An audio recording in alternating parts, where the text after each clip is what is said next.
serta kondisi kesehatannya. Terus berbeda itu dengan yang lainnya itu tadi ya, karena komposisi tubuh orang itu kan pasti berbeda-beda. Jadi kalau misalnya kita melakukan diet itu kadang-kadang kita nggak bisa sama persis antara saya dengan dia gitu kan, antara misalnya si ini kok turunnya bisa sampai 20 kilo gitu kan, itu juga pengen dong gitu, padahal belum tentu kebutuhan dia itu turun sampai 20 kilo. Nah kalau yang sekarang lagi heboh itu kan katanya memang diukur sesuai kebutuhan tubuhnya gitu ya, ada berat badannya, ada ininya, tapi cuma berapa kemarin tuh gosip-gosipnya 500 kilokalori ya, saya juga nggak tahu persis sih kebenarannya, maksudnya nggak tahu informasinya persis gitu ya, katanya cuma 500 kilokalori, itu saya kaget gitu, dan ketika kita ngobrol di grup alumni gizi itu teman-teman juga kaget, 500 kilokalori itu biasanya kan untuk ini porsi makan siang aja, misal porsi makan siang yang 30% dari kebutuhan energi kita gitu kan, itu cuma sekali makan gitu bisa 500 kalori dalam sehari, sedangkan seingat saya bayi itu ya angka kecukupan gizinya aja itu udah 500 gitu, masa ngalah-ngalahin bayi gitu kan. Nah bahayanya itu adalah 500 kilokalori misalnya itu tidak mencukupi kebutuhan basal kita atau kebutuhan dasar kita, itu akan membahayakan metabolisme tubuh. Jadi kebutuhan manusia itu kan dipengaruhi oleh komposisi tadi untuk mencari kebutuhan basal atau kebutuhan dasar. Nah, kebutuhan dasar ini untuk apa? Kebutuhan dasar ini adalah energi yang kita perlukan untuk menjalankan fungsi-fungsi tubuh. Mungkin nanti bisa dijelaskan secara lebih lengkap oleh Dr. Adit ya. Jadi ketika kita duduk, diam, ataupun kita tidur aja, itu kan kita tetap membutuhkan energi. Jantung kita butuh energi untuk tetap bekerja, paru-paru kita butuh energi untuk tetap bekerja, terus otak dan semuanya gitu ya, darah kita mengalir gitu kan, itu semuanya butuh energi, dan itu ada batasnya, batas minimalnya sesuai dengan komposisi tubuh yang saya jelaskan di awal tadi gitu. Dan biasanya umumnya dewasa itu kebutuhan basalnya itu pasti di atas 1000, apalagi kalau usianya udah 20 ke atas gitu kan, ada faktor pengalinya kan, tadi ada umur ya. Jadi ada rumusnya lah, ada rumusnya, masukin angka, ada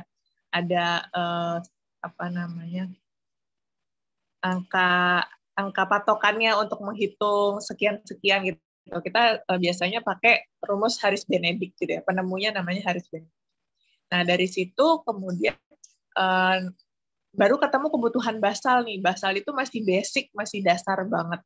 Habis itu masih bisa dikalikan lagi dengan faktor aktivitasnya, karena aktivitas orang kan beda-beda. Ada yang aktivitasnya ringan, ada yang aktivitasnya sedang, ada yang aktivitasnya berat. Faktor pengalinya bermacam-macam gitu ya. Ada yang mungkin cuma dikali 1,1. Kalau yang pekerjaannya berat banget kayak kuli gitu ya, kuli bangunan gitu, atau orang-orang yang harus mengeluarkan tenaga ekstra, itu faktor pengalinya bisa sampai 1,4 atau 1,5. Jadi pasti kebutuhan energinya itu besar. Terus kita biasanya masih ada lagi dikalikan faktor stres, terutama pada pasien-pasien dengan penyakit berat gitu. Misalnya kanker atau mungkin ada komplikasi penyakit, itu biasanya perlu dikalikan juga faktor stresnya, karena untuk mengimbangi metabolisme tubuhnya juga kan. Jadi angkanya itu bisa sampai 2000 gitu ya. Karena secara rata-rata itu di Indonesia kita punya patokan namanya angka kecukupan gizi. Itu merupakan lembaran negara gitu ya, yang sudah diteliti gitu ya, sudah diteliti oleh Kementerian Kesehatan gitu. Kita mencari rata-rata dengan distribusi usia sekian gitu ya, usia rakyat Indonesia, warga negara Indonesia itu usia sekian, jenis kelaminnya sekian gitu ya, itu berapa sih berat badan idealnya, berapa sih tinggi badan idealnya, dan berapa angka kecukupan gizinya secara rata gitu ya, bukan yang spesifik gitu kan. Memang kalau diet itu personal banget, tapi ini kayak disamaratakan gitu karena pasti kan ada rumusnya. Nah itu biasanya ya udah 2000 kilokalori ke atas gitu ya. Itu memang bukan basicnya, bukan angka basalnya. Tapi kalau angka basalnya sendiri itu biasanya sudah 1000 ke atas. Jadi kalau 500 kilokalori itu tentu kurang sekali gitu ya. Bisa membahayakan tubuh. Kalau yang saya baca itu kan, saya baca artikelnya gitu ya, katanya sampai nggak buang air besar beberapa hari gitu kan. Terus katanya, oh itu normal, itu kan tubuhnya sedang beradaptasi gitu kan. Ya soalnya yang masuk sedikit, berarti yang dikeluarin sedikit. Saya malah agak khawatir gitu ya, karena kan di situ disampaikan katanya dia itu dietnya nggak mengkonsumsi sayuran ya. Sayuran dan buah apa sayuran aja gitu. Jadi saya membayangkan mungkin serat yang masuk sedikit sekali gitu. Jadi akhirnya dia mengalami tidak buang air besar gitu kan. Nah, kayak yang saya ketahui itu kalau kita mengkonsumsi sayur dan buah itu kan seratnya besar, seratnya tinggi gitu ya. Sedangkan serat itu digunakan untuk menyapu sampah-sampah sisa metabolisme gitu kan. Dibantu dengan cairan itu berfungsi untuk mengeluarkan sisa-sisa metabolisme. Karena kalau misalnya sampah-sampah metabolik itu atau sisa metabolik itu ada di dalam tubuh kita, ada di dalam saluran cerna kita, itu bisa menjadi pemicu penyakit-penyakit selanjutnya gitu kan. Jadi harusnya ya memang dikeluarkan gitu, nggak disimpan di dalam situ. Kayak kita aja lah kalau nyimpan sampah lama-lama di dalam rumah pasti kan akan bau nggak enak gitu ya, rumah terasa kotor gitu. Dan memang kotor gitu kan. Jadi memang seharusnya dikeluarkan. Nah, itu sih banyak yang tidak sesuai dengan ilmu gizi yang sudah dipelajari gitu, dan memang teman-teman tenaga kesehatan lainnya juga pasti bertanya-tanya, kok gitu ya sayur dibilang bisa menghambat penurunan berat badan, padahal biasanya malah sayur itu andalan untuk program penurunan berat badan. Kenapa kok sayur jadi andalan ya? Karena banyak seratnya gitu kan, sayur dan buah itu tinggi serat sehingga bisa mengenyangkan lebih lama. Terus dia juga punya antioksidan tinggi gitu ya. Terus apa lagi? Bisa mencegah dari mengkonsumsi kalori berlebihan gitu yang justru akan menghambat penurunan berat badan. Itu kira-kira tentang sayur ini yang kemarin difitnah menjadi sumber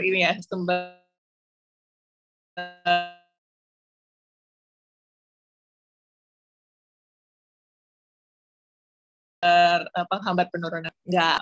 Sayur itu bisa mencegah penurunan berat badan. Karena sampai sekarang ya penelitiannya masih justru sayur dan buah itulah yang bisa membantu untuk mengurangi ngemil-ngemil, apalagi ngemil-ngemil gorengan. Nah, saya juga suka sedih kalau dibilang gorengan itu makan tidak sehat gitu ya. Karena ada yang gimana ya kalau kita masih pengen makan makanan nggak sehat? Contohnya apa? Saya bilang gitu kan. Contohnya gorengan. Oh, gorengannya dibilang makanan tidak sehat, justru kalau gorengannya itu bersih, terus minyaknya tidak dipakai berulang kali, kan masih sehat minyaknya. Ya, tapi kan bikin gendut gitu. Ya sebenarnya bikin gendutnya itu bukan gorengannya, tapi bagaimana kemudian yang mengkonsumsi gorengannya ini mengatur asupannya gitu kan. Apakah dia makan gorengan tapi gaya hidupnya gaya hidup sedentary gitu ya, jadi gaya hidup yang mager gitu, nggak banyak aktivitas gitu, sehingga asupan yang masuk jauh lebih banyak daripada yang keluar gitu kan. Nah, ketika kita berimbang gitu dengan gizi yang seimbang dan juga pola aktivitas yang seimbang gitu kan, gaya hidup yang aktif bergerak gitu, insya Allah nggak perlu ada penumpukan kalori gitu ya di jaringan adiposa kita, jadi terus kita terlihat membesar gitu dan tidak proporsional. Kuncinya sebenarnya di itu kan, kita aktif bergerak, karena sebenarnya olahraga itu, kan nanti juga bisa dilengkapi sama Dokter Adit, olahraga itu kan sebenarnya tujuannya bukan menurunkan berat badan, gitu ya. Olahraga itu harusnya patokan apa tujuannya atau niatnya bukan untuk menurunkan berat badan, karena sebenarnya olahraga itu memperbaiki sirkulasi tubuh kita gitu kan, memperbaiki kebugaran tubuh kita, kerja jantung, kerja paru-paru gitu ya, kerja aliran darah dan sebagainya. Jadi kayak kendaraan deh, kalau nggak rutin di servis gitu ya, dipakai aja tapi nggak pernah dirawat, nggak pernah diservis, pasti akan mengalami macet atau lembek gitu ya, atau kerusakan-kerusakan gitu. Yang tadinya mungkin prima banget tuh mobilnya gitu kan, terus nggak pernah diganti olinya, nggak pernah di nggak pernah di tune up gitu. Akhirnya lama-lama rusak gitu kan, nggak pernah diperhatikan. Sama juga tubuhnya seperti itu. Padahal ketika kita memperbaiki metabolisme tubuh kita, maka berat badan kita juga bisa terkontrol, stres kita juga bisa terkontrol gitu kan, nggak kemudian dikit-dikit kepikiran, dikit-dikit stres, akhirnya menimbulkan keinginan untuk makan terus, akhirnya berat badannya naik lagi. Gitu. Itu pemantik dari saya dulu, Dokter Adit, silahkan dilengkapi nanti isinya saya suka lupa diri kalau udah dikasih kesempatan ngomong. Oke, ya. Terima kasih Mbak Pramita Sari ya untuk intronya. Ini saya mungkin akan menambahkan nanti ya terkait dengan intro juga. Ini soalnya memang lebih seru kalau nanti kita banyak diskusi ya, karena juga banyak pertanyaan. Harapannya sih kita bisa forum ini bisa menjawab banyak pertanyaan teman-teman itu nanti bisa lebih nyaman. Oke, kita share screen dulu.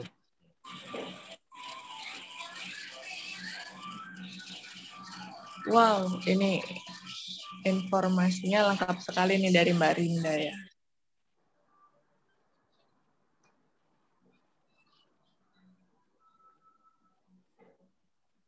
Ini tadi ada satu pertanyaan yang masuk yang saya baca nih barusan dari Mbak Rinda, udah dihitung BMR-nya malah. Nah sebenarnya kalau BMR-nya segitu ya 1.700, itu beneran BMR Mbak, bukan BMR dikali ini ya? Bentar mana? Tinggi badan 155 cm. Kalau tinggi badan 155 cm, berat usianya 44.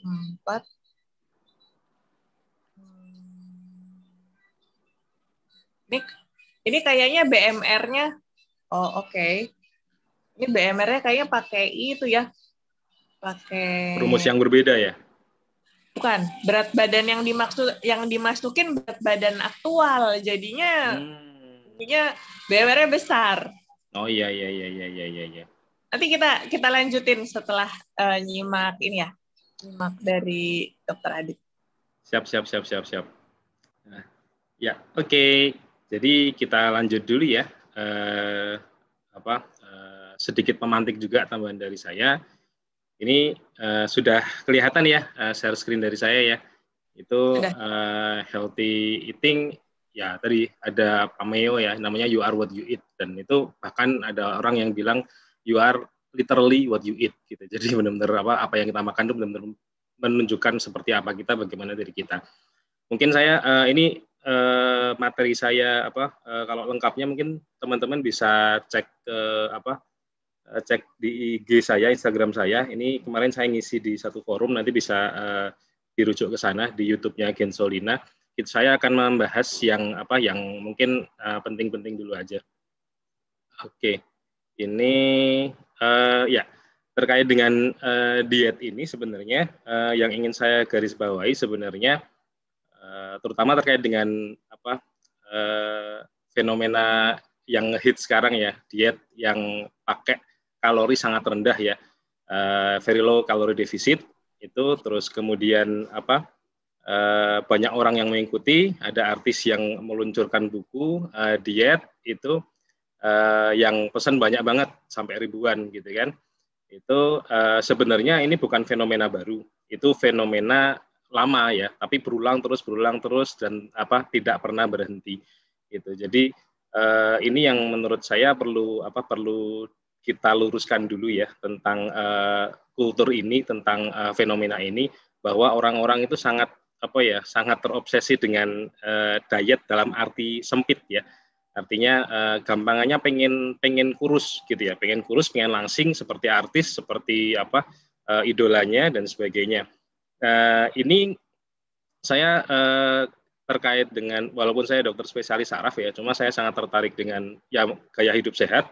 Salah satunya juga pola makan. Saya di Instagram itu banyak mengikuti dietitian baik dalam negeri maupun luar negeri, dan salah satu yang banyak ya, yang followernya banyak itu dari Amerika. Nah, dietitian dari Amerika ini juga menggarisbawahi betapa ya rusaknya mindset orang-orang ya, tentang diet, tentang profil diri, penerimaan diri gitu ya. Betapa kalau istilahnya yang ngetren di Amerika dan mungkin negara barat namanya diet culture ya, diet culture, kultur diet gitu. Kultur diet itu apa? Kultur diet itu pemahaman yang menganggap bahwa ya saya harus kurus, saya harus langsing seperti orang-orang gitu kan, agar saya berharga, bahkan agar saya sehat gitu. Jadi menyamakan antara sehat dengan kurus gitu. Padahal sehat itu tidak sesempit itu gitu. Belum tentu orang yang mungkin agak besar badannya, mungkin bukan obesitas ya, obesitas jelas tidak sehat, tapi agak besar badannya yang tidak bisa dibilang kurus tapi sehat, tapi fit itu banyak gitu ya. Karena faktor kurus dan agak gemuk itu tidak cuma tentang apa yang kita makan, tapi juga tentang genetika, tentang lingkungan, banyak hal yang lain gitu. Jadi ini yang ingin saya garis bawahi, perbaiki mindset kita dulu, bahwa sebenarnya kita nggak harus kok kurus seperti itu, nggak harus langsing seperti itu gitu, untuk benar-benar sehat gitu. Itu yang harus diperbaiki, karena ya tadi seperti yang saya bilang, banyak dietitian Amerika bilang mereka sangat dalam tanda kutip mengutuk diet culture ini, karena membuat banyak orang mengalami eating disorder, mengalami gangguan makan, dan itu parah sekali, bahkan sampai pada akhirnya sampai bikin banyak orang bunuh diri gitu, karena eating disordernya tidak bisa menikmati makanan dan terutama tidak bisa menikmati hidup gitu. Itu yang berbahaya. Ini juga sebenarnya yang bisa kejadian di kita kalau memang diet culture ini dipertahankan. Nah, intinya kan tadi ya, diet itu pengaturan pola makan agar tubuh kita sehat. Itu yang harus digarisbawahi ya, bukan semata menjadi kurus. Itu intinya ya. Jadi jangan sampai menganggap diet dalam arti sempit. Artinya diet itu untuk kurus, bukan semata itu gitu.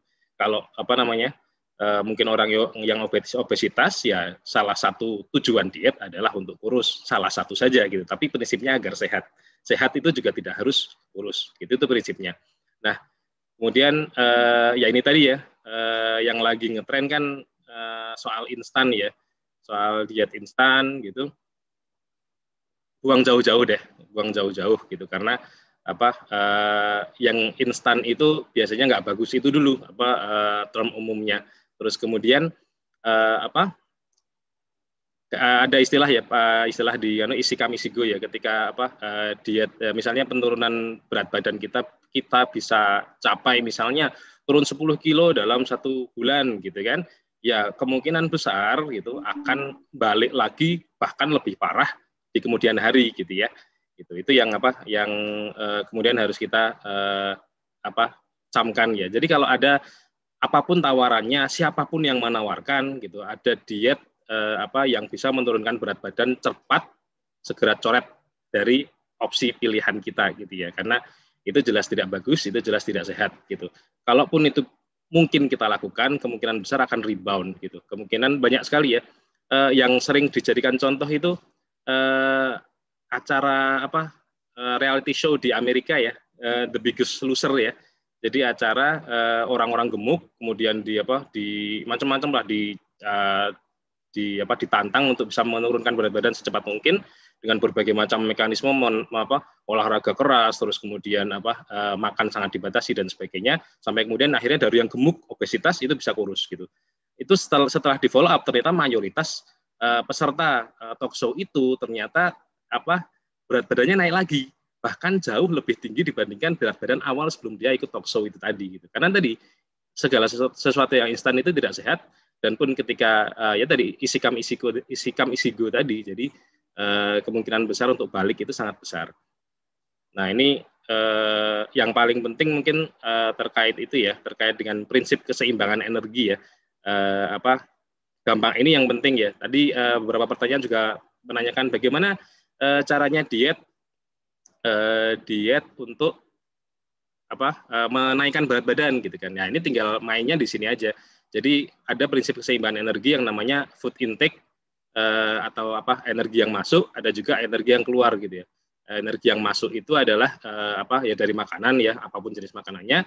Kemudian energi yang keluar itu dari aktivitas fisik, dari BMR ya, basal metabolic rate atau RMR rest metabolic rate gitu ya. Jadi dan juga TEF gitu. Jadi thermic effect of food.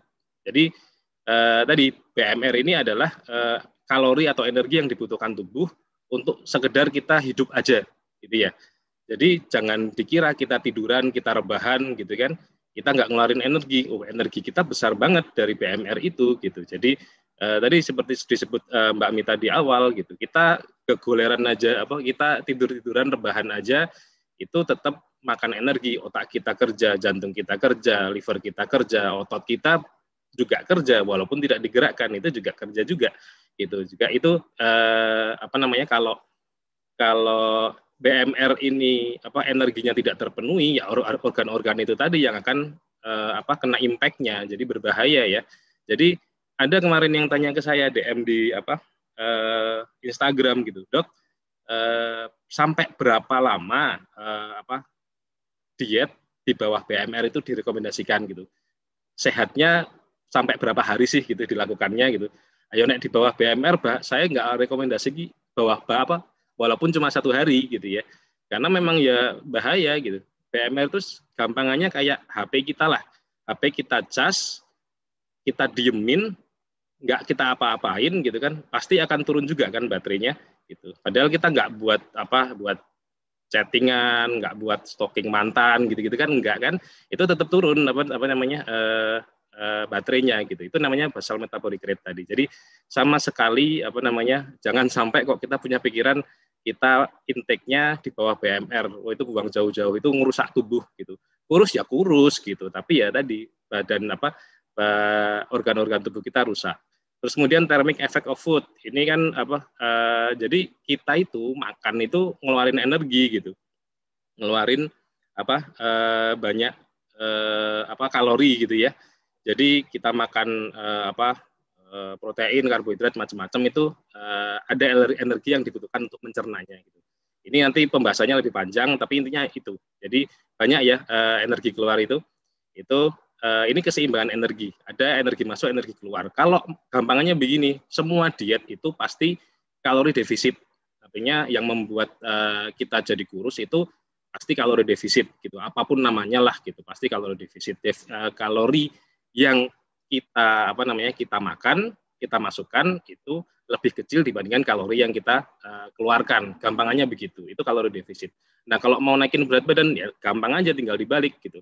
Berarti kita makan atau kita masukin energi lebih banyak dibandingkan energi yang kita lakukan, kita keluarkan gitu ya. Itu prinsip keseimbangan energi. Ini penting banget teman-teman pahami, sangat fundamental sekali, sehingga nanti teman-teman bisa paham lah gitu. Tidak mudah terpukau, terpesona oleh berbagai macam diet yang aneh-aneh dari artis ini, artis ABCD, terus kemudian dari influencer ABCD dan sebagainya. Jangan gampang gumunan ya kalau istilah Jawanya ya.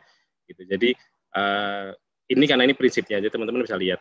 Nah, ini makro mikronutrien gitu, karbohidrat, protein itu makronutrien, lemak juga, mikronutrien itu vitamin dan mineral. Ini penting gitu ya. Panjang penjelasannya, mungkin kalau teman-teman bisa cari gampang, nanti bisa searching, googling.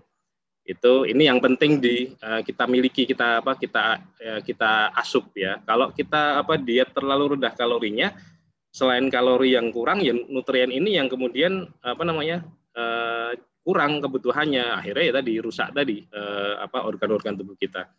Gitu. Nah, saya pengen ngasih clue aja ya, ciri-ciri diet sehat, simple deh gitu. Jadi teman-teman tadi biar nggak gumunan, biar nggak gampang terpesona gitu kan, biar nggak gampang ikut-ikutan latah ya gitu. Sekarang trennya diet ya sebut saja dietnya Tia gitu kan, atau sekarang lagi tren misalnya diet keto atau clean eating atau apapun lah namanya gitu. Nah teman-teman nanti bisa memilah gitu. Ini ciri-ciri diet sehat yang harus ada gitu. Kalau ada satu saja yang nggak ada gitu kategorinya, ini segera coret dari opsi diet kita gitu. Apa sih cirinya? Cirinya ada 5 menurut saya pribadi ya, nanti mungkin Mbak Mita bisa menambahkan. Pertama, itu dietnya bisa dijalani seumur hidup gitu. Kalau dietnya cuma sampai BB idaman kita tercapai, salah besar gitu. Nah, ini yang mohon maaf diet yang lagi hits itu dietnya Tia itu di pembukaan bukunya itu dituliskan ya intinya diet ini sabar dulu ya, sekarang diet dulu. Nanti kalau berat badan sudah tercapai, bolehlah makan martabak lagi, bolehlah makan misalnya goreng-gorengan lagi dan sebagainya gitu-gitu. Bukan berarti martabak dan gorengan salah, tapi yang salah mindsetnya. Seolah-olah diet itu sekarang sekarang berat badan saya 80. Target saya yang ideal 60 gitu. Kemudian setelah diet ketat sedemikian rupa, BB 60 itu tercapai, kemudian kita bisa ngawur lagi makan. Wah, itulah yang bikin rebound tadi, bikin berat badan balik semula gitu. Jadi kalau diet teman-teman hanya untuk sesaat gitu, segera lupakan itu. Segera coret itu dari opsi diet teman-teman. Diet itu harus bisa dijalani seumur hidup. Karena itu pentingnya diet itu adalah membentuk lifestyle ya. Nggak sekedar temporer gitu. Aku diet 2 bulan, habis itu makannya ngawur lagi, ya itu yang rusak tubuh gitu kan. Jadi teman-teman kalau tadi screeningnya ketika ditawarin diet, ada diet ini A, B, C, D, E, teman-teman merenung lah. Kira-kira saya bisa nggak menjalankan diet jenis ini seumur hidup saya sampai saya tua, bisa nggak gitu. Kalau teman-teman nggak bisa gitu, wah bisa nggak ya saya nggak makan nasi sampai saya tua gitu kan. Gitu. Bisa nggak ya saya nggak makan gorengan sampai saya tua? Bisa nggak ya saya makan rebus-rebusan aja sampai saya tua gitu? Coba bayangkan gitu kan. Hidup seperti apa itu? Hidup macam apa yang akan teman-teman jalani dengan diet seperti itu gitu kan? Gitu. Nah itu pertama, itu gampangannya. Terus kemudian yang kedua gitu, tidak berpantang makro atau mikronutrien tertentu gitu. Jadi kalau teman-teman ada diet yang bilang no karbohidrat, segera coret. Ya paling sering ya karbohidrat itu sering banget ya dijadikan kambing hitam ya, kasihan banget gitu, scapegoat gitu. Seolah-olah karbo itu jahat, karbo itu ya tadi biang kita gendut dan sebagainya gitu. Padahal ya makro mikronutrien itu penting, karbo itu penting sekali gitu. Bahkan lemak yang juga sering kali dibilang mungkin biang kolesterol lah apa macam-macam, lemak itu juga penting gitu. Tergantung lemak yang mana, tergantung lemak asupannya berapa banyak gitu. Jadi ketika ada diet yang ditawarkan ke teman-teman no karbo atau low karbo, karbonya sangat di bawah kebutuhan dasar harian, segera coret gitu ya. Itu. Jadi tidak berpantang makro atau mikronutrien tertentu karena sama-sama penting. Karbo itu nggak jahat, yang jahat itu kamu gitu kan. Gitu. Jadi jangan sampai berpantang makro mikronutrien tertentu. Nah, kemudian ketiga itu simple. Tidak terlalu banyak peraturan yang memberatkan gitu. Saya juga heran ya. Saya itu saya karena saya suka baca gitu, terus suka koleksi buku ya. Saya buku diet itu banyak banget beli gitu. Saya punya buku keto, punya keto diet, buku clean eating punya 2, buku macam-macam lah dari luar negeri itu ada gitu, diet ini diet itu dan sebagainya, yang mulai dari yang Jepang itu kan banyak ya yang terbitan itu ya, soal diet itu saya banyak punya, tapi ya tadi beberapa hal itu kok terutama diet yang populer tuh peraturannya ribet amat ya gitu. Jadi kalau diet yang kekinian itu lucu nih. Diet itu makan itu harus jam sekian, jam 12. Kalau lebih 5 menit aja, 10 menit aja itu namanya cheating. Itu namanya kamu nggak disiplin gitu. Gitu. Ya ampun deh, kita bisa nggak sih setiap hari sepanjang umur kita, sepanjang hidup kita makan jam 12 tet gitu. Nggak boleh kurang 5 menit, 10 menit, kalau kalau lewat 10 menit di kartu merah gitu kan. Bisa nggak hidup seperti itu? Ya kita kan nggak tahu. Misalnya ternyata jam 12 kita lagi di luar kota, jam 12 anak kita rewel gitu kan, minta mainan, berantem dan sebagainya, jam 12 ternyata kita masih ngajar, jam 12 ternyata waktunya sholat duhur dan sebagainya gitu-gitu kan nggak bisa gitu. Itu ya lucu gitu kan. Kalau aturan-aturannya aneh itu susah. Ada juga yang aturannya jendela makan tertentu, jam sekian sampai sekian nggak boleh makan gitu, atau kebanyakan pantang, nggak boleh ini, nggak boleh itu, nggak boleh ini, itu, dan sebagainya, harus sekian, harus segitu, berapa gram, dan sebagainya, secara umum ya, itu kalau terlalu ribet, coret lah. Makan itu mudah, diet itu mudah, jangan dibikin susah, gitu. Jangan memberatkan diri sendiri, gitu ya. Jadi, kalau sudah banyak peraturan, harus begini, harus begitu, itu coret, gitu. Yang selanjutnya, tidak instan seperti yang saya bilang tadi ya. Kalau ada janji-janji turun 20 kilo dalam 2 bulan atau itu segera coret gitu. Normalnya yang direkomendasikan itu turun berat badan itu setengah kilogram per minggu. Setengah kilogram per minggu, atau ada juga di sumber lain 2 sampai 4 kilogram per bulan. 2 sampai 4 kg per bulan gitu. Kalau teman-teman sebulan turun 10 kilo, itu yang turun apa? Berat badan yang hilang itu komponennya apa? Yakin itu yang turun lemak?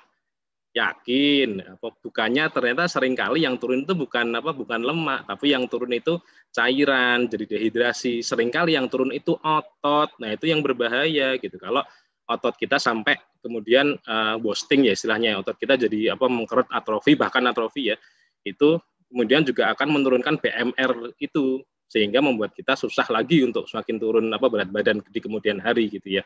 Badan kita juga jadi nggak bagus gitu kan, karena mayoritas pembentuk badan kita jadi enak dipandang itu kan otot ya gitu, apalagi yang laki-laki gitu kan, six pack, ada yang six man gitu kan, kalau yang buncit gitu kan itu. Jadi intinya kalau instan itu segera coret lah gitu. Jadi jangan dipilih diet semacam itu. Dan yang terakhir adalah melibatkan olahraga. Melibatkan olahraga ya. Kalau ada diet yang bilang kalau diet ini bisa turun berat badan tanpa olahraga, coret. Karena ya tadi gaya hidup sehat itu nggak cuma makan doang gitu, tapi juga ada olahraga di sana, ada kesehatan mental, kesehatan pikiran, ada tidur yang sehat dan sebagainya. Nanti teman-teman bisa cross check ke Instagram saya, itu saya bahas banyak soal gaya hidup sehat ya. Besok saya juga insya Allah ada acara ngisi tentang pola tidur yang sehat gitu. Nanti teman-teman bisa ikut. Nanti saya share di grup WhatsApp juga infonya. Intinya itu gitu. Kalau sudah ada janji diet bisa turun berat badan tanpa olahraga, segera coret ya. Ini ya 5 ciri diet sehat gitu. Panjang penjelasannya, tapi itu saya ringkas seperti ini. Terus next ya. Nah, saya pengen pesan sama teman-teman, yuk perbaiki hubungan kita dengan makanan gitu ya. Jangan sampai makan itu jadi serupa siksa ya. Jadi kita tuh tersiksa banget gitu. Saya pengen ngasih cerita pengalaman saya. Saya kan dokter spesialis saraf ya. Mayoritas pasien-pasien saya itu stroke ya. Stroke gitu kan, pasiennya mayoritas tuh sepuh-sepuh, tua-tua gitu. Nah, saya ingat banget ada satu orang ibu-ibu ya, nenek lah, nenek muda ya, nenek, emang ada yang muda, nenek yang awal lah gitu kan, gitu. Sekitar usia 50 akhir gitu kan, datang ke tempat saya. Beliau itu pasien stroke ya, pasca stroke gitu, stroke sudah lumayan membaik. datang ke poliklinik saraf ke tempat saya, nangis gitu, ditemenin anaknya gitu. Kenapa dia nangis gitu? Ternyata ibunya pengen soto. Kalau di saya kan saya tinggal di Purwokerto ya, soto itu soto Sokaraja gitu. Soto yang beda sama soto yang kebanyakan ya. Sotonya itu ada kupatnya, ada santan gitu kan. Terus kemudian bumbu kacang, itu kan kalorinya tinggi sekali ya gitu.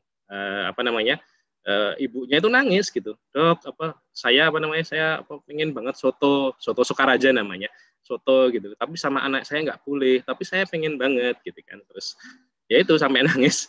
Kemudian saya bilang gitu, ya kenapa kok nggak boleh gitu? Soto itu boleh gitu kan. Terus kemudian anaknya tadi ya katanya kan udah nggak boleh harus ngurangi santan-santan, harus ngurangin yang minyak-minyak. Soto kan minyaknya banyak ya gitu. Jadi ya iya, tapi kemudian kalau sampai membuat ibu itu menderita karena tidak bisa makan soto, ya itu adalah sebuah kesalahan gitu.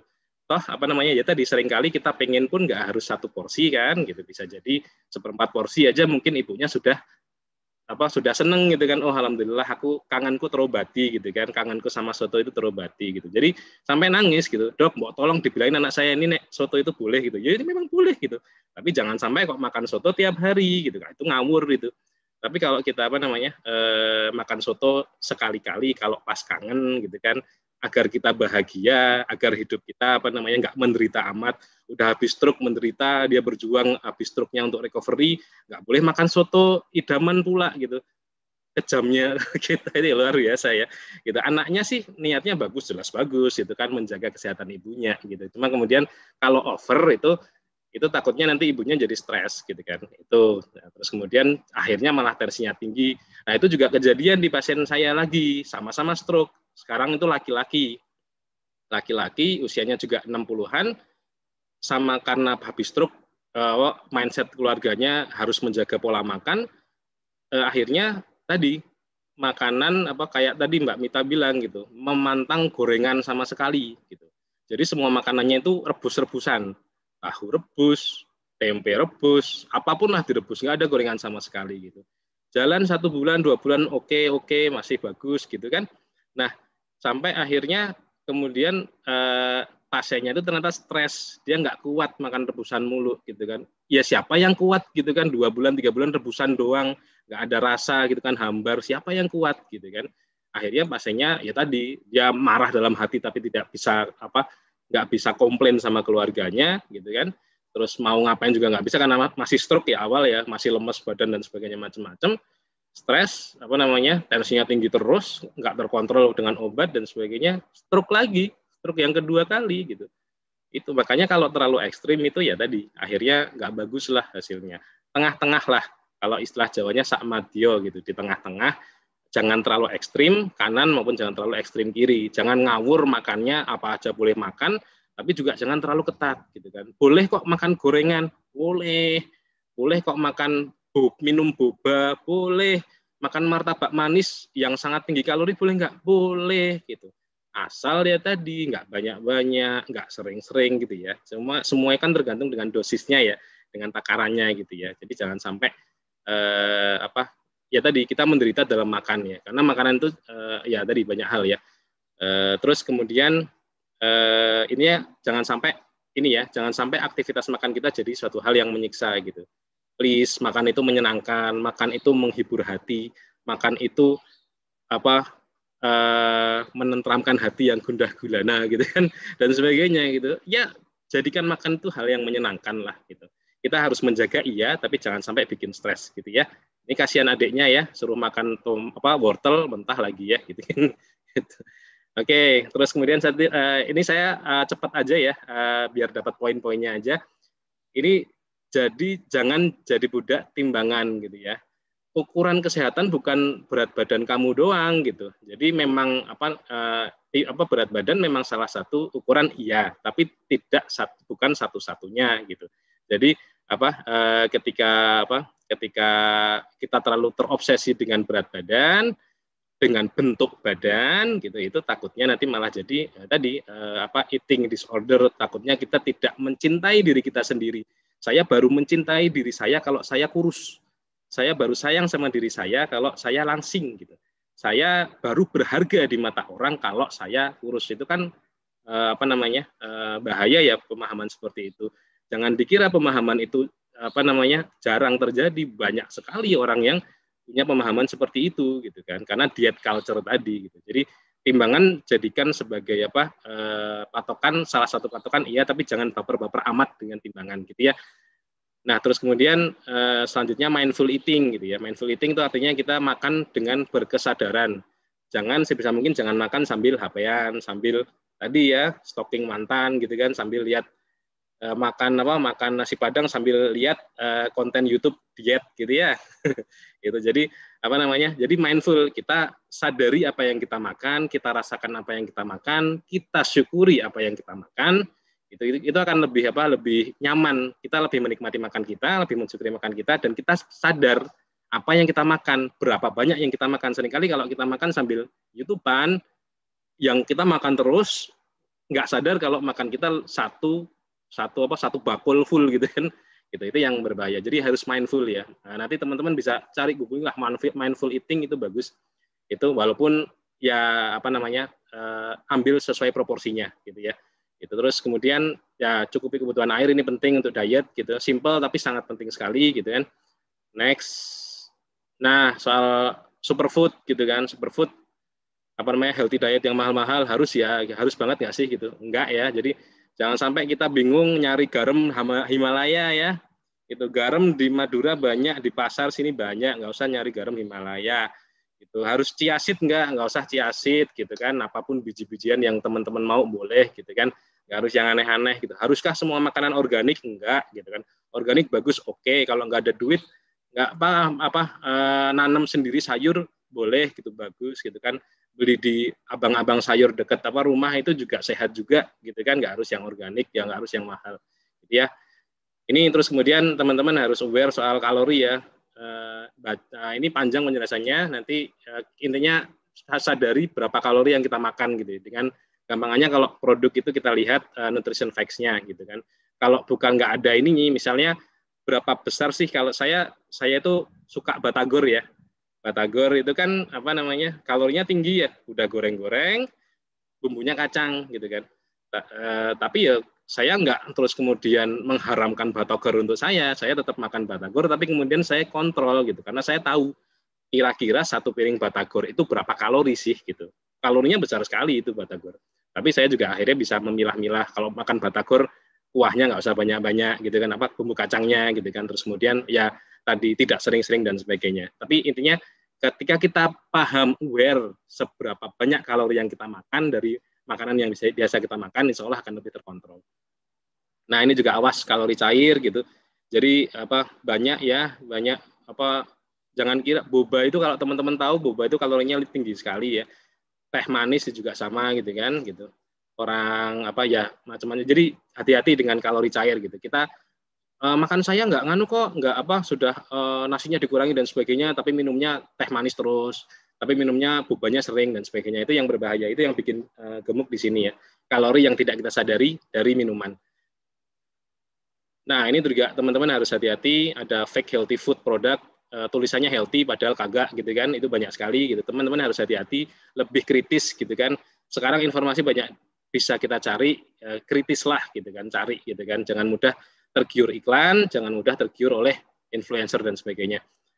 Nah, ini juga makan sebagai aktivitas rekreasi dan sosial itu, jadi jangan sampai ketika kita diet ketat kita nggak bisa ngumpul-ngumpul sama teman-teman gitu kan, nggak asik jadinya ya gitu. Yuk kita makan yuk, ngumpul bareng gitu kan, reunian di mana, di resto ini gitu. Ogah gitu, aku lagi diet nih gitu. Gitu nggak apa-apa, kamu datang aja, nggak usah makan ya, itu kan tersiksa ya gitu.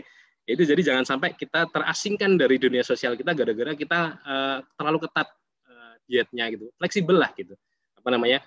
Kalau sekarang mungkin makannya agak dalam tanda kutip ngawur gitu kan, mungkin ada orang yang mengistilahkan cheating, walaupun saya nggak suka dengan istilah cheating. Yo nggak masalah gitu, nanti bisa bayar hutangnya nanti di belakang, itu nggak masalah gitu. Yang penting kita ya tadilah makan itu jadikan sesuatu hal yang menyenangkan gitu ya. Senang tapi bertanggung jawab gitu ya. Nah, ini mungkin udah kebanyakan, ini mungkin penutup ya. Intinya tidak ada yang instan gitu. Semua itu pasti ada prosesnya, termasuk untuk meraih berat badan ideal, dan tubuh yang sehat gitu. Karena justru dengan proses itulah kita bisa tumbuh menjadi pribadi yang lebih baik secara utuh gitu ya. Prosesnya yang penting, bukan hasilnya gitu. Jangan sampai kemudian kita nyari-nyari shortcut ke hasil gitu ya, tanpa melewati proses. Karena justru proses itulah yang membuat kita menjadi lebih baik gitu ya. Sebagai manusia secara utuh, bagaimana kita bisa menahan diri untuk nggak jajan berlebihan, bagaimana kita bisa kritis terhadap informasi yang masuk ke kita, bagaimana kita bisa aware terhadap mindful eating dan sebagainya. Itu pada akhirnya proses kita menuju sehat tadi, itulah yang membentuk diri kita yang lebih baik gitu. Saya ingat ada kutipan bisnis ya yang bilang ketika kamu sudah jadi miliarder, ketika kamu sudah kaya raya, kamu boleh buang semua itu hartamu boleh kamu buang gitu ya.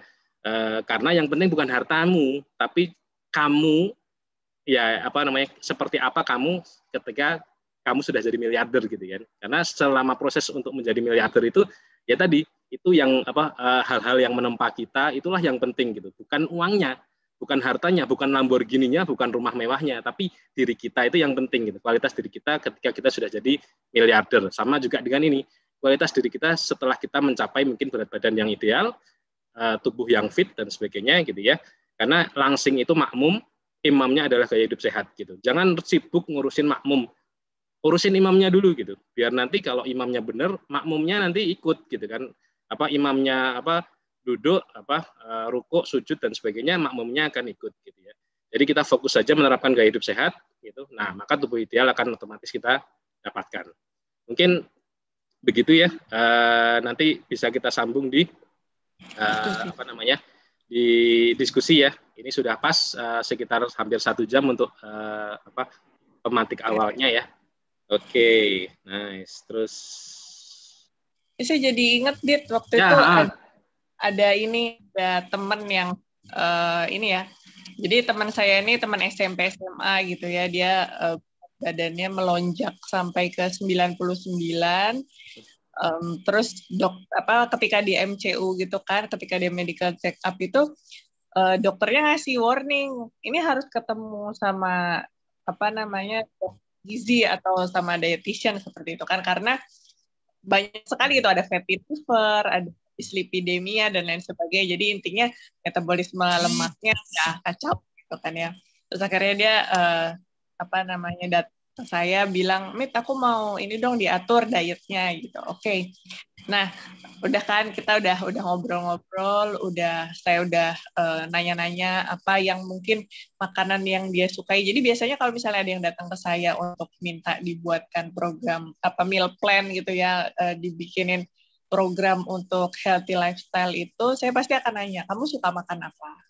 Jadi saya tidak akan menafikan makanan yang dia suka. Misalnya dia bilang, aku suka banget sekali makan, aku bisa 5 gitu. Nggak langsung bilang, oh itu nggak boleh, itu nggak sehat gitu kan. Tapi oke, gorengan, apalagi gitu. Misalnya tadi kayak ibu tadi gitu ya, soto Sokaraja, oke dicatat dulu soto Sokaraja gitu kan. Terus itulah udah dicatat, terus kemudian oke ini jadi kebutuhan kalorinya sekian gitu. Yang aman kamu makan di sini, di zona sini ya, misalnya di 1.500 kalori misalnya ya untuk BMR-nya dia. Nah, terus udah dihitung gini. Ini berarti bisa makan apa aja. Terus saya jembrengin kan. Biasa kita kalau ahli gizi kan punya leaflet gitu ya. Leaflet yang misalnya golongan 1 karbohidrat, nasi 100 gram, kalorinya berapa, seperti itu. Kan ada, nah terus itu saya terangin gitu kan. Jadi kamu boleh makan ini, gini. Sehari bisa sekian gitu. Terus dah kan, mulai nih dia, bismillah dia jalan gitu. Terus suatu hari dia nggak bawa kendaraan ya, dia pulang kantor hujan.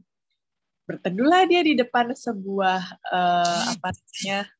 restoran waralaba yang labelnya M itu kan.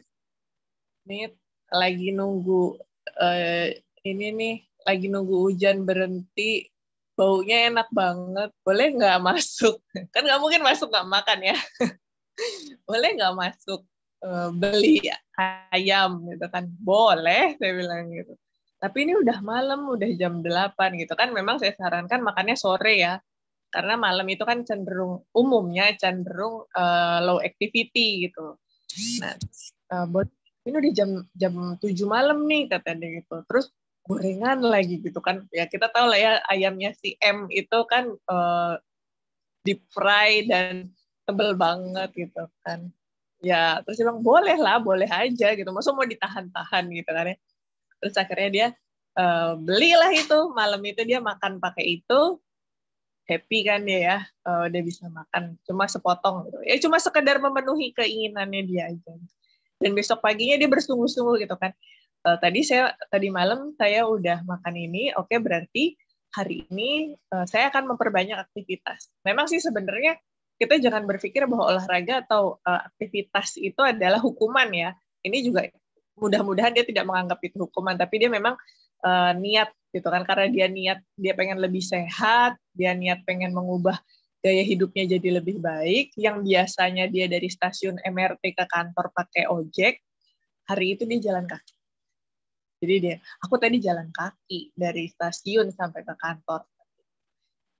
Ini untuk memperbanyak aktivitas. Kan tadi malam udah makan kalori gitu. Alhamdulillah saya bilang gitu. Terus dia bilang, aku bisa kok ternyata sarapan pakai salad gitu ya, sayur-sayuran dan mengurangi tadinya dia nggak sarapan. Jadi kebanyakan yang saya temui teman-teman yang pengen nurunin berat badan nih, jadi yang datang ke saya udah kondisinya udah obes, udah IMT-nya udah 30 sekian gitu kan, itu rata-rata sama tuh, menghindari sarapan. Jadi saya udah nggak sarapan gitu kan. Tapi ya itu, pas jamnya snack, jamnya selingan, jam 10 kan pasti lapar banget ya. Udah nggak puasa gitu kan, udah nggak puasa, nggak sahur gitu kan. Terus nggak makan pagi pula. Akhirnya lapar lah jam 10-an itu kan. Akhirnya over nih makan gorengan sampai 5 potong misalnya. Habisnya kalau belum 5, nggak kenyang gitu kan. Belum nanti pas makan siang, makan sama teman-teman gimana gitu, nggak kalap lagi gitu. Ya karena paginya itu udah nggak terisi. Nah, rata-rata itu ya saya bilang, coba deh sekarang diperbaiki ya.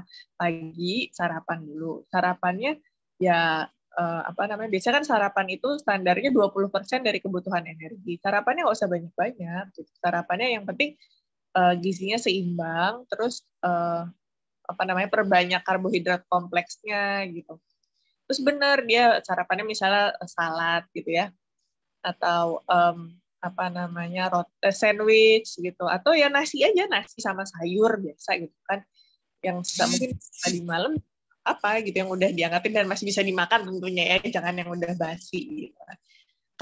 Kalau pagi belum sempet masak gitu, gimana dong kalau gizinya seimbang ya, misalnya masih ada makanan tadi malam ya nggak apa-apa diangetin dulu gitu kan.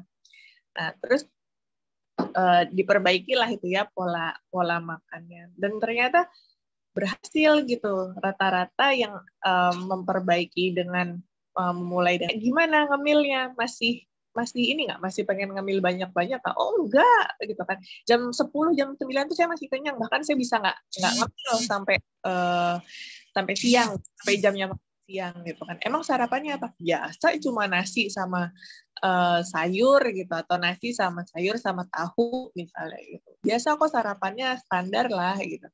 Oke, alhamdulillah. Dan akhirnya di akhir bulan itu kan kita evaluasi ya, di akhir bulan ya lumayan turun ya, 4 kilo, 3 kilo, tergantung ini masing-masing ya, tergantung effortnya masing-masing. Ada yang olahraganya ditambah, ada yang memang disiplin gitu, dia disiplin pola hidup sehat, jadi nggak skip gitu. Kalau saya bilang kan jangan tinggalin sarapan, itu kuncinya nurunin berat badan.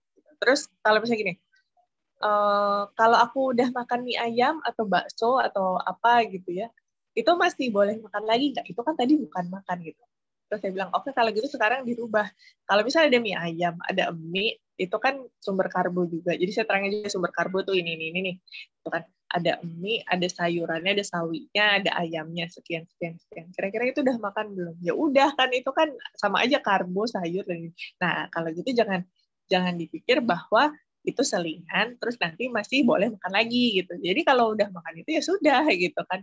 Ini berarti udah makan menu utama gitu, misalnya di siang hari. Seperti itu saya ingetin juga untuk olahraga, karena ya itu tadi, gimana pun ketika kita berolahraga, tubuh kita jadi semakin bugar, metabolisme semakin lancar gitu kan ya, masalah-masalah kesehatan juga pelan-pelan akan berkurang. Misalnya tadi kolesterolnya tinggi gitu, terus akhirnya kolesterolnya turun gitu kan, karena metabolisme sudah lebih baik gitu. Daripada ini, banyak nih yang nanya gini ya sama saya, Mbak, bener nggak sih kalau misalnya kita minum peresan jeruk gitu ya, peresan jeruk atau jeruk nipis gitu di pagi hari, maka lemak-lemak kita akan luntur. Benar nggak itu bisa buat detox? Saya bilang, ususmu itu bukan piring bekas rendang, bukan piring bekas makan sayur santan gitu yang bisa dicuci pakai sunlight atau Mama Lemon gitu kan. Beda loh usus kita sama permukaan piring, jadi ya nggak benar lah ya. Yang benar ya tetap aja pagi-pagi itu harus sarapan dengan gizi seimbang. Kan keluarga saya dulu ada yang percaya kayak gitu ya. Akhirnya apa? Gastritis, lambungnya perih gitu kan. Ya, terlalu menelan bulat-bulat informasi yang beredar. Gitu. Iya, menarik ya. Jadi sebenarnya kan prinsipnya fleksibel ya, Mbak ya, dietnya ya. Itu pada akhirnya nanti yang membuat kita ya pada akhirnya bisa stay lama di pola makan yang seperti itu gitu. Jadi jangan kaku-kaku amat lah gitu kan. Gitu. Terus oke, berarti kita coba untuk jawab satu-satu ya, pertanyaannya udah banyak banget ini. Jadi nanti mungkin bisa dijawab pendek-pendek, mudah-mudahan nanti menjawab. Nanti kalau mungkin belum bisa selesai juga nanti jam 9 mungkin bisa kita teruskan di grup WhatsApp ya nanti insya Allah. Oke, ini ada BMR itu ya, yang BMR iya, itu. iya. Jadi kan ada berat badan aktual, ada berat badan ideal ya. Kalau misalnya kita masukinnya, ya saya tahu sih juga nih TDEE kalkulator, dan saya pernah nyoba-nyoba gitu di beberapa kalkulator online gitu ya, Omni kalkulator dan lain sebagainya. Itu kan karena mempertimbangkan kondisi fisiknya sekarang gitu ya, karena mereka kan robot ya, langsung ngitungnya ya seadanya gitu. Nah, kalau kondisinya obesitas, ini kan dari 155 nih. 155 kemungkinan BB idealnya itu kayaknya ada di sekitar 51. Itu jadi apal karena kemarin itu saya ada kelas menyusun gitu. Jadi saya kelas menyusun menu, ada yang basic, ada yang advance. Yang basic itu ya ini ya variasi menu, terus yang advance itu kemarin ini sebenarnya buat hitung sebenarnya cukup nggak sih asupan makan kita gitu kan. Ada kasus ibuku yang pengen tanya ini status gizinya jadi baik, misalnya tadinya kurang gitu ya, ini anak saya kok berat badannya nggak naik-naik, itu kan harus ditanya juga selama ini anaknya makannya gimana, banyak kok. Nah banyak ini menurut siapa nih, menurut ibunya atau menurut standarnya gitu kan. Terus ada yang orang tua yang mengeluh, saya udah makan sedikit, tadi kayaknya juga ada nih yang bertanya gitu ya, makan saya udah sedikit tapi kok nggak kurus-kurus gitu kan. Nah, ini sedikitnya ukurannya siapa lagi gitu kan, jadi harus ada standarnya. Nah, itu kemarin banyak yang tinggi badannya 155 cm, dan waktu saya hitung BB idealnya itu ya ada di sekitar 51. Ya ini untuk IMT 23. Jadi IMT 23 itu kan sedengan ya, nggak kelihatan kurus banget, tapi nggak kelihatan gendut banget. Kalau 24 itu kan agak-agak udah worry nih kita, bentar lagi 25 nih, bentar lagi 25 gitu. Karena 25 ke atas itu kan udah masuk overweight. Jadi kalau 23 ya sedengan lah. Sedangkan kalau IMT standar Asia itu di atas 22,9 itu udah masuk over. Itulah sebabnya mungkin artis-artis Korea itu pada kurus-kurus kali ya, karena mungkin IMT-nya pakainya di 19 atau 20 atau 21. Nah, kalau 51 kilo di 155 cm ini masih di IMT 23, jadi masih aman tengah-tengah. Harusnya yang dimasukin itu sih kalau untuk menentukan kebutuhan energi yang diperlukan gitu. Kalau pakainya ini saya kaget ini 155 cm kok 1.700, ini harusnya udah sama faktor aktivitas dan faktor stres biasanya gitu kan. Tapi pas saya lihat lagi, mungkin ini yang dimasukin berat badan aktualnya. Jadi bagusnya yang dimasukin itu adalah, oh iya benar, yang dimasukin BB119 ya. Kalau dimasukinnya BB-nya 51 pasti hasilnya nggak sebanyak itu. Atau nggak usah 51 dulu lah, masukin aja di 70 gitu kan, karena penurunannya bertahap ya. Gitu kan, di 70 atau di 75 gitu, pasti itu nanti BMR-nya akan lebih turun. Jadi kalau pembahasan saya dengan teman-teman gizi itu sebenarnya kejadian obesitas itu kan bukan suatu kejadian yang instan ya.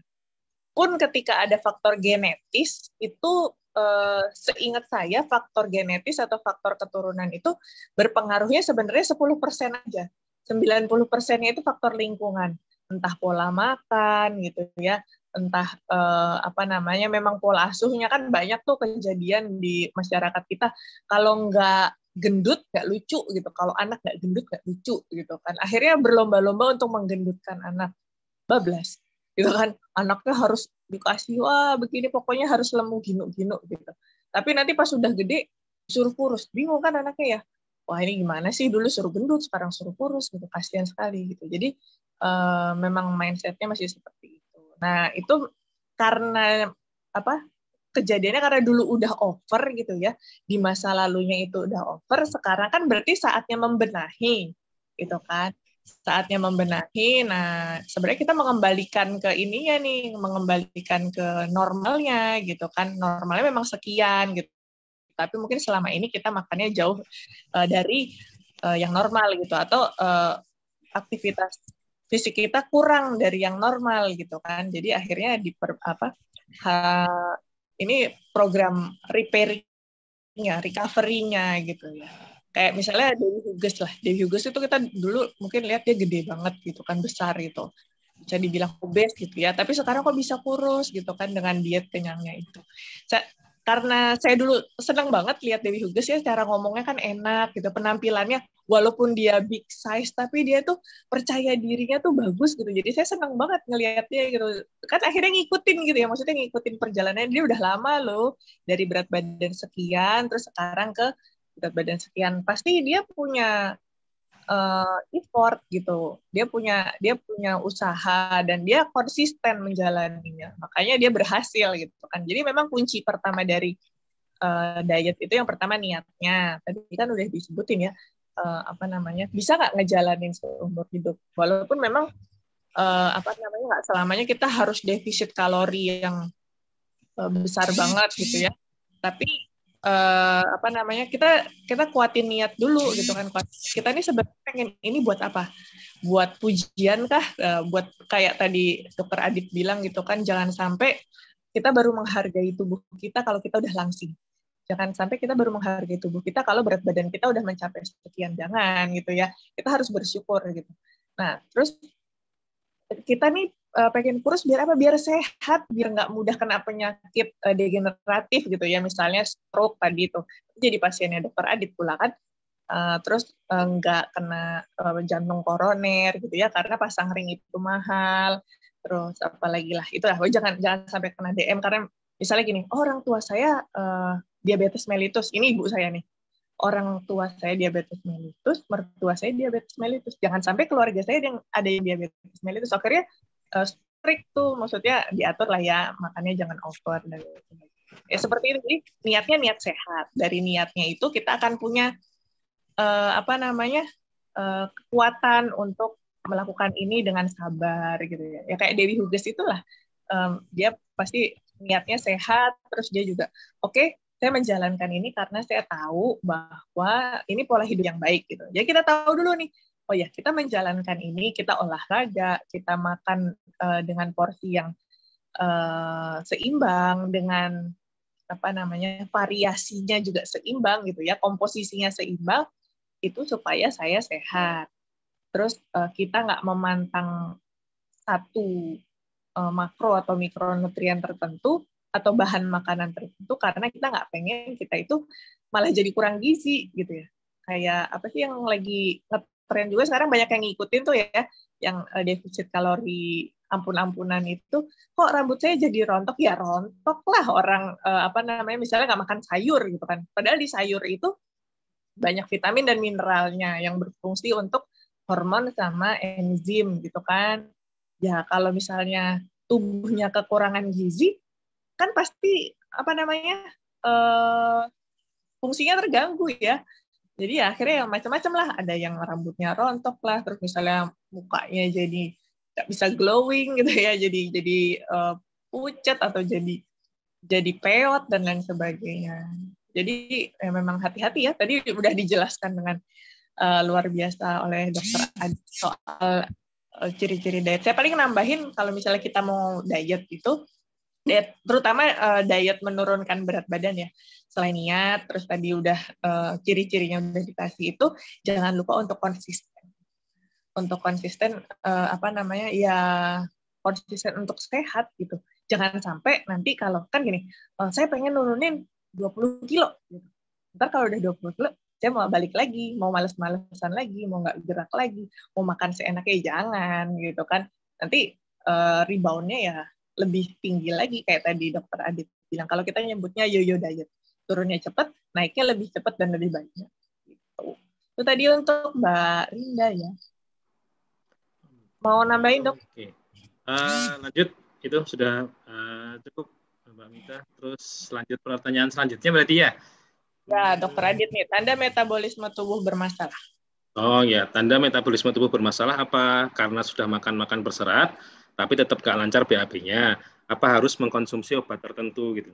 Nah, sebenarnya metabolisme itu kan kompleks ya, big picture gitu. Jadi metabolisme apa dulu nih gitu. Metabolisme itu besar sekali. Metabolisme apa masing-masing organ tubuh kita itu punya sistem metabolismenya sendiri dan sebagainya, itu spesifik beda-beda gitu kan. Jadi BAB, lancar BAB itu hanya satu sign atau simptom dari metabolisme dari pencernaan misalnya seperti itu. Jadi sebenarnya kalau tanda tubuh bermasalah, gampangnya begini.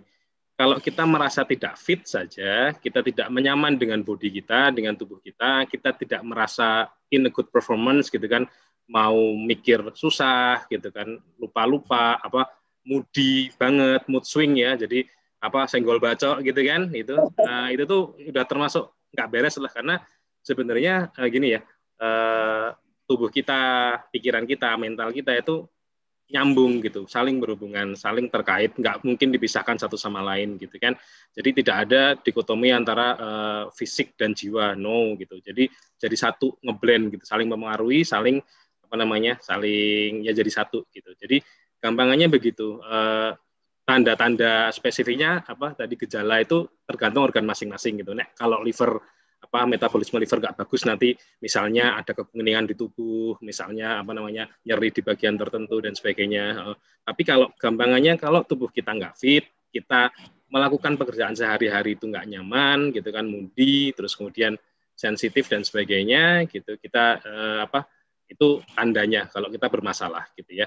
Terus kemudian kalau BAB-nya masih tidak lancar, ya tadi gitu. Prinsipnya kan sebenarnya ya BAB itu mesti produk dari apa yang kita makan. Simpelnya begitu. Walaupun juga kualitas default kualitas kesehatan pencernaan juga berpengaruh ya. Jadi prinsipnya memang ya paling mudahnya memang diperbaiki pola makannya, diperbanyak lagi dietnya, karena tadi banyak itu kan relatif ya, harus terukur gitu kan. Terus kemudian minum air putih penting gitu. Dan satu lagi yang penting, olahraga itu penting sekali gitu. Jangan dikira olahraga itu nggak ngaruh ke BAB, ngaruh, pakai banget gitu, banget gitu. Jadi kalau kita nggak gerak, kita cuma rebahan doang, nonton Netflix gitu ya, maraton drakor gitu kan, walaupun makan lotek katanya 2 piring dan sebagainya, ya nggak akan oke pencernaannya gitu kan. Jadi gerak gitu. Nanti mungkin mudah-mudahan ada ya tadi bisa coba cek di IG saya banyak bahas soal olahraga, itu penting sekali gitu, karena saya sendiri juga baru dapat hidayah benar-benar itu waktu pandemi ini. Saya baru Mbak Mita mungkin ketawa dulu waktu saya kan juniornya Mbak Mita ya di kampus ya, saya masih gemuk dan sebagainya, nggak kenal itu olahraga, nggak suka olahraga. Baru ketika pandemi ini saya jadi rutin olahraga, tuh goes dari yang semula empot-empotan sampai sekarang bisa ratusan kilo sekali jalan dan sebagainya, alhamdulillah. Ya itu karena akhirnya kalau kita konsisten olahraga, kita merasakan sendiri bedanya di tubuh kita, insya Allah bakal ketagihan, bakal nggak akan berhenti olahraga gitu ya. Dan efeknya nggak cuma di kurus doang. Saya alhamdulillah setelah olahraga turun 9 kilo ya, tapi nggak cuma itu doang gitu. Jadi moodnya lebih bagus, nggak marah-marah lagi gitu kan dan sebagainya lah. Nanti teman-teman bisa coba, olahraga itu penting, termasuk juga untuk pikirannya lebih terang ya gitu. Gitu. Jadi nggak insecure gitu ya. Oh, gitu. Oke, itu ya. Terus saya sempat naik berapa kilo ya? Ada 14 kilo lah. Dari biasanya yang normal gitu kan. Ya. Pas udah mulai kan itu 14 kilo itu ngaruh banget ke lutut. Yes. gitu Bebannya kan. ya. Terus akhirnya inilah coba untuk memperbaiki pola hidup. Alhamdulillah udah turun banyak. Ya, alhamdulillah. Oke, kita lanjut ya berarti ya. Ini pola diet yang baik itu bagaimana ya? Susah banget ngemil itu dikurangi ya. Tadi pola diet yang baik yang seperti tadi ya. Ngemil, nah gimana nih Mbak Mita ngemil nih? Ya itu tadi yang saya cerita itu ya. Ini sudah banyak dibuktikan oleh teman-teman saya yang nyobain gitu. Sarapan. Kuncinya itu di sarapan. Jadi gini, sebenarnya jadwal makan sehari kita itu dibagi menjadi 5. Itu merupakan distribusi kalori kita sehari ya. Jadi dari total kebutuhan energi, katakan misalnya saya 2.000 kilokalori gitu ya kebutuhannya sehari.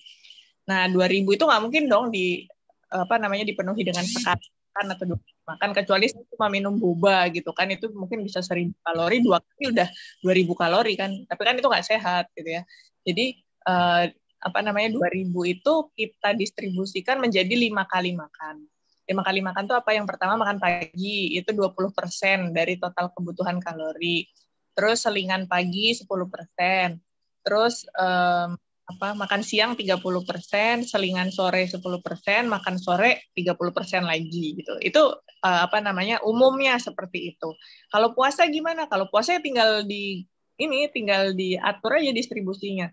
Misalnya mau 50-50 boleh gitu kan, karena pas sebelum kita sahur itu kan kita juga udah puasa ya, tidur itu kan kita berpuasa gitu. Terus bangun 50%, terus nanti buka puasa mungkin dibagi 20-30, karena kalau buka puasa langsung 50% nanti nggak kuat sholat.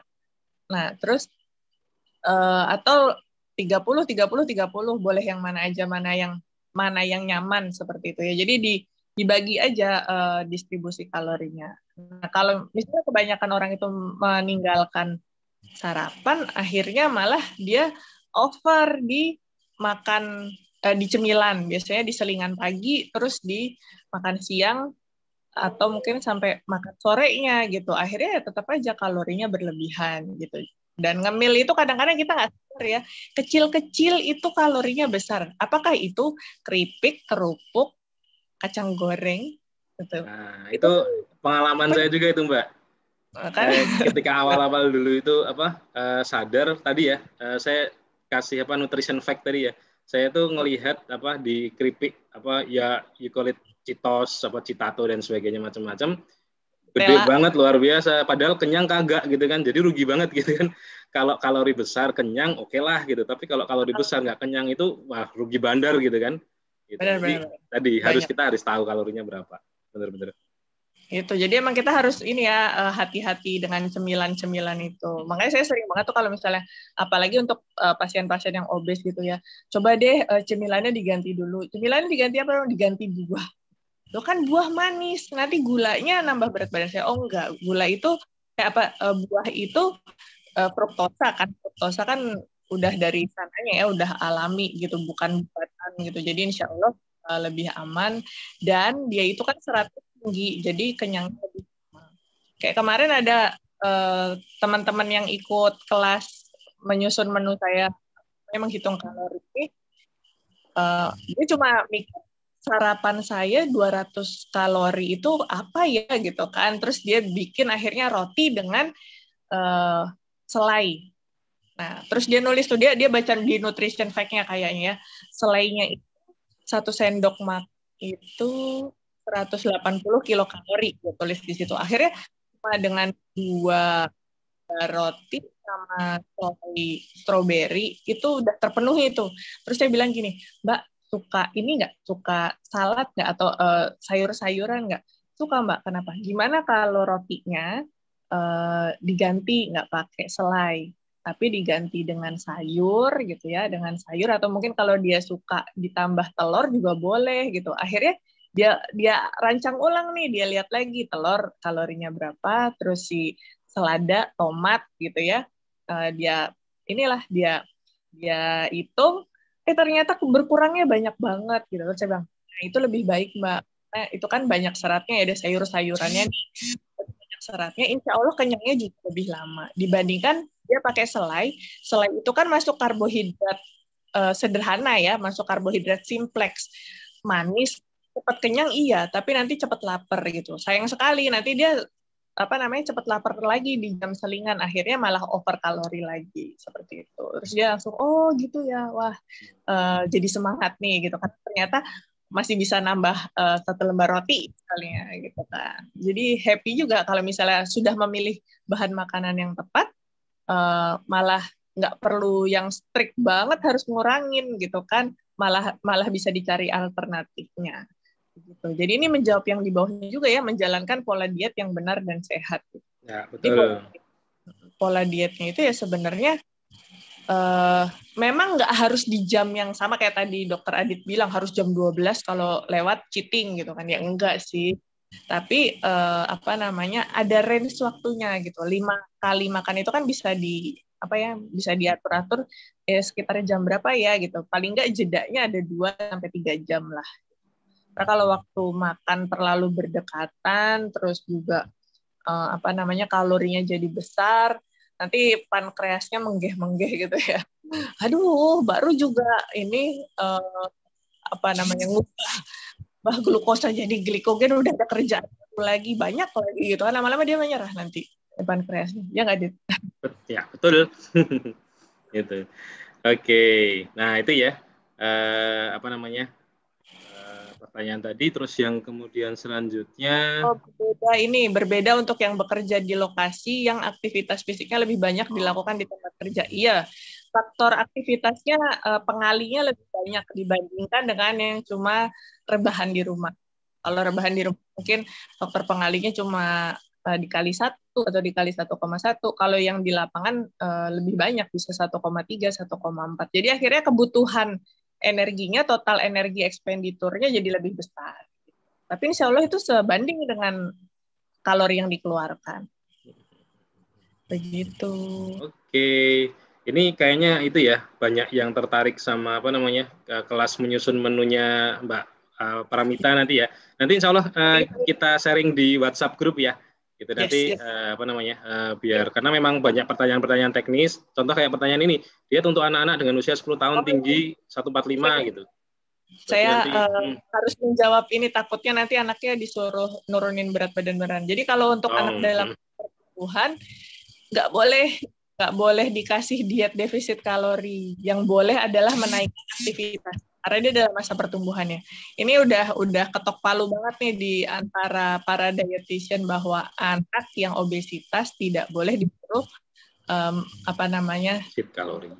Nggak boleh diet rendah kalori yang ketat ya, sesuai sama AKG-nya aja gitu, sesuai sama AKG-nya, dan aktivitas nggak disuruh harus turun gitu. Misalnya udah 50 kilo, wah kamu kelebihannya 25 kilo, sekarang kamu harus 25 kilo, jangan, banyakin aja ininya aktivitasnya. Mungkin dia biasanya cuma makan tidur main PS gitu kan, ini ditambah, ayo sekarang olahraga, jogging atau renang.